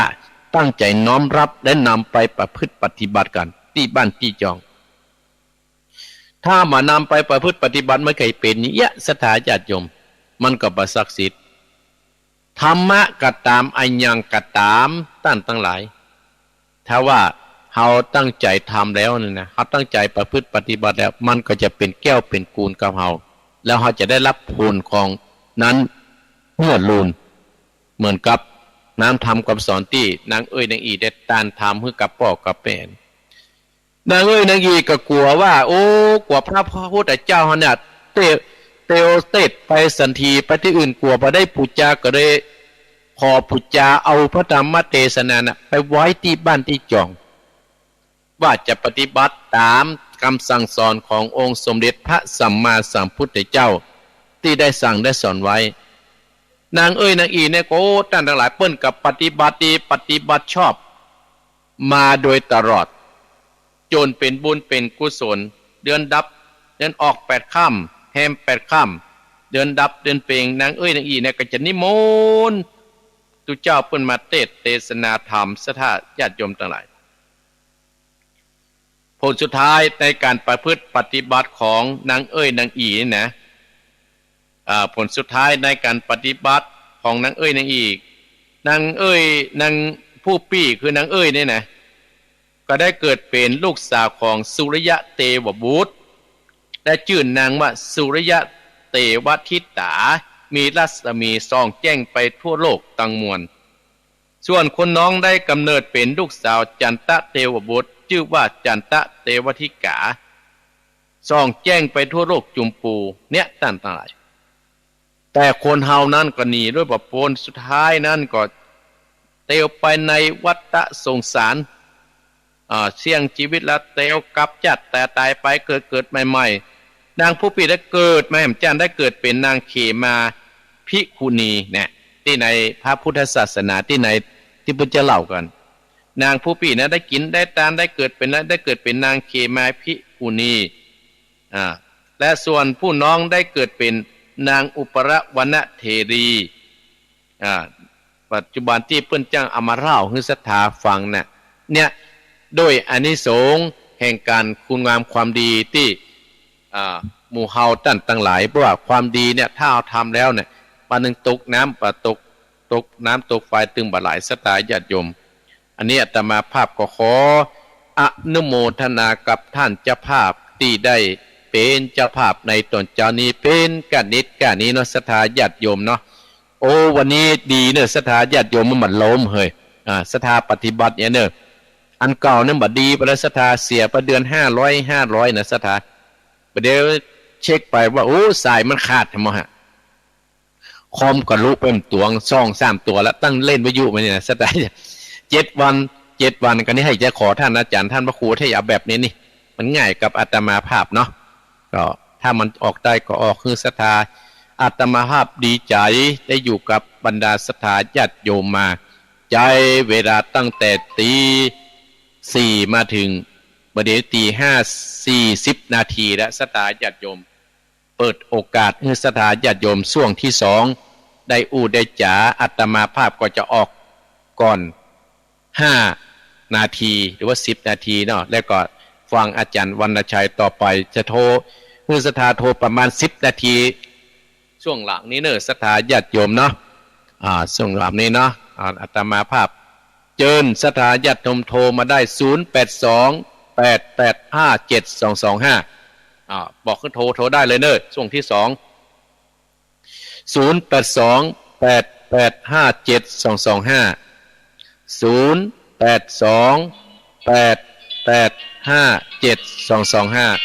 สายแรกเนาะศรัทธาญาติโยมนะช่วงที่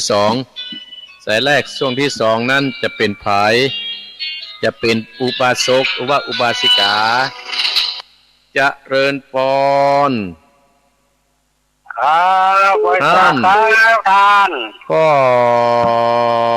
บุญตันก็เนี่ยพ่อบุญธรรมพ่อบุญธรรมพ่อบุญธรรม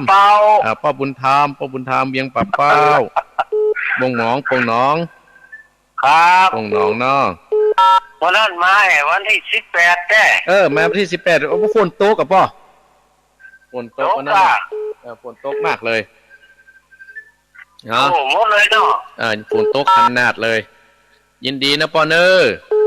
ครับไปจ้าครับเจริญพรสายที่2เจริญพรเจ้าแก่บริษัทเจ้าท่านพระครูแม่ยังแม่สุกแก้วศิลพรแม่สุกแก้วเขาว่ามาฟังก็เมื่อตอนแรกมาการโทรตอนมาเดียวนี่นะยินดีเจ้าฟังทำชัดเจนดีก็วันนี้ขึ้น 98.75 ว่าร้อยต่องจากแม่ชัดเจนนะเจ้าชัดเจนดีเนาะเจ้าชัดเจนดีเด้อท่านพระครูเจ้าบอยสาเด้อสาธุ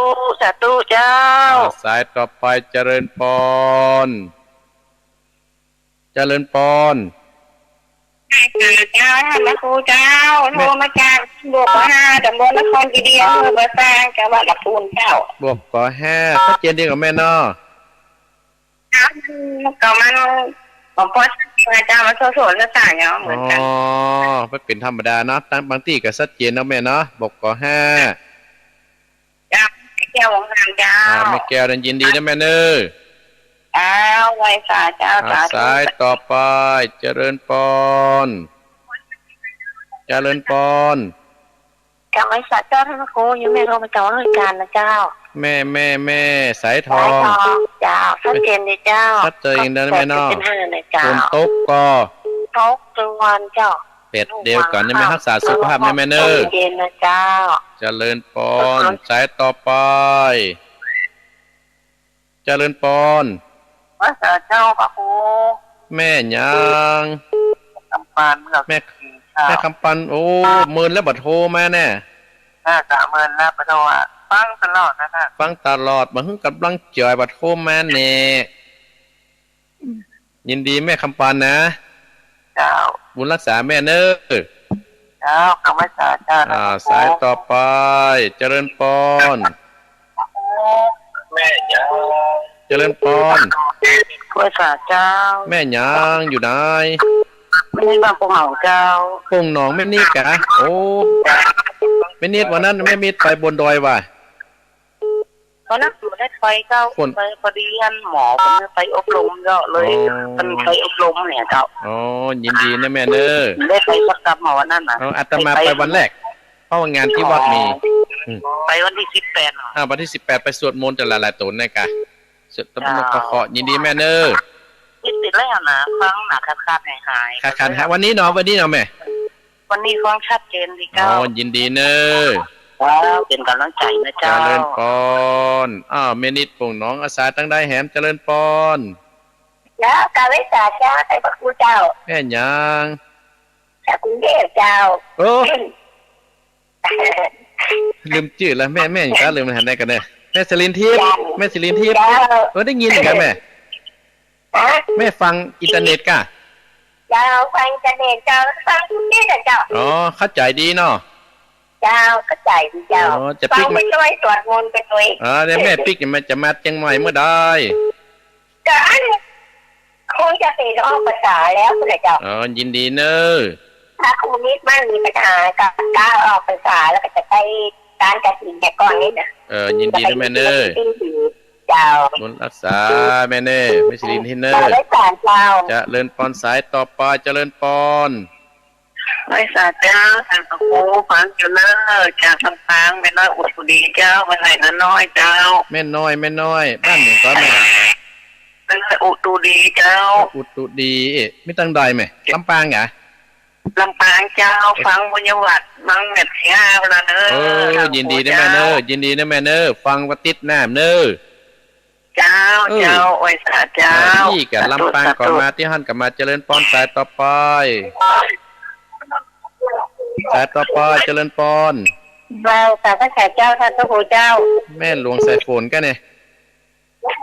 เจ้าแปดเป้าเจ้าวันนั้น3เจ้ายังไม่พอเจ้าแห้งตามแห้งตามแห้งตามโอ้เสียงคล้ายๆกัน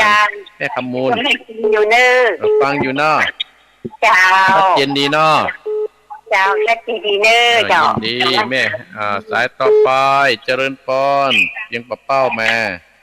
แม่สาเจ้าท่านพระครูแม่สาวรักษ์เจ้าชัยประการเจ้าโอ้แม่สาวรักษ์โอ้เจ้ายินดีนะแม่สาวรักษ์เนอะเจ้าอาทิตย์นี้เสียงดีเจ้าบัสดุเจ้าอาทิตย์นี้เสียงดีเนาะยันจะแจ้งอยู่เลยจัดใช้แบบนี้เอานะเปลี่ยนของก่อนมันดับยุดจ้ะอ๋อแต่ว่าอันต่างฝั่งเพิ่นยังถ่ายทอดอยู่นะแม่เนาะเจ้าถึง6 โมงเจ้ายินดมเจ้ายินดีนะแม่เนอเจ้าไว้สาเจ้าเจริญพรแม่สาวรักชัยประการเจริญพรแกไว้สาเจ้าท่านพระครูหลวงพ่อขามนะเจ้าหาตักนะแม่หลวงสายฝนเจ้าฝนรักษาไม่หยุดไปตั้งได้ฝนตกก็ฝนตกแล้วจะทำพลังใดก็บ่ได้เจ้าน้ำบ่ท่วมกะน้ำตีเมื่อคืนเป็นนะเจ้าที่วัดโทษน้ำฝนท่วมแม่ยินดีแม่เนอเจ้าเจริญพรอันสัก2 สายเจริญพรหมดแล้วกะแม่มฮอนอันสัก2-3 สายใครเห็นประมาณเห็นน้อยเดียวในสถานจะเดียวเพราะว่าเขาต้องอุ่นไอ้เปิ่นเจริญพรใช่จ้าพระคุณเจ้าแม่ฟังอยู่เนอแม่ยังแม่เลือนเสียนต่อเจ้าแม่เลือนเสียนต่อลำปางเจ้าฝนตกก็ว่าตกอยู่เจ้าวันนี้บ่มีแล้วประเดี๋ยวนี้ก่อนเอื้อนมาแล้วนะเจ้าประเดี๋ยวนี้เอื้อนละหยุดไปแล้วรักษาสุขภาพเนี่ยแม่เนอจะเลินปอนสถาญาติโยมเวลาก็ไล่ก้นมาแล้วเนออาตมาเผื่ออาตมาภาพปั่นปอนจบพอดีเนาะขอบคุณสถาญาติโยมที่โทรมาเนอแม่สีทรไซประการแม่ไรสัญชัยพ่อบุญธรรมปงหนองแม่สุกแก้วเวียงหนองร่องเนาะสีเตี้ยบกก่อ5เนอแม่ใส่ทองห้วยการแม่คำปันเหล่าสันปิงแม่นิดปงหนองแม่สิรินทิศกรุงเทพเนอแม่น้อยลำปางแห้งตามแม่คำมูลแม่สาวรักชัยประการแม่หลวงใส่ผลและก็แม่เฮือนลำปางเนอสถาญาติโยมขออนุโมทนากับสถาญาติโยมบรรดาพ่ออุ้ยแม่อุ้ยติโทรมาตั้งแต่ภาคเจ้านั้นภาคบ่ายภาคนี้เนาะ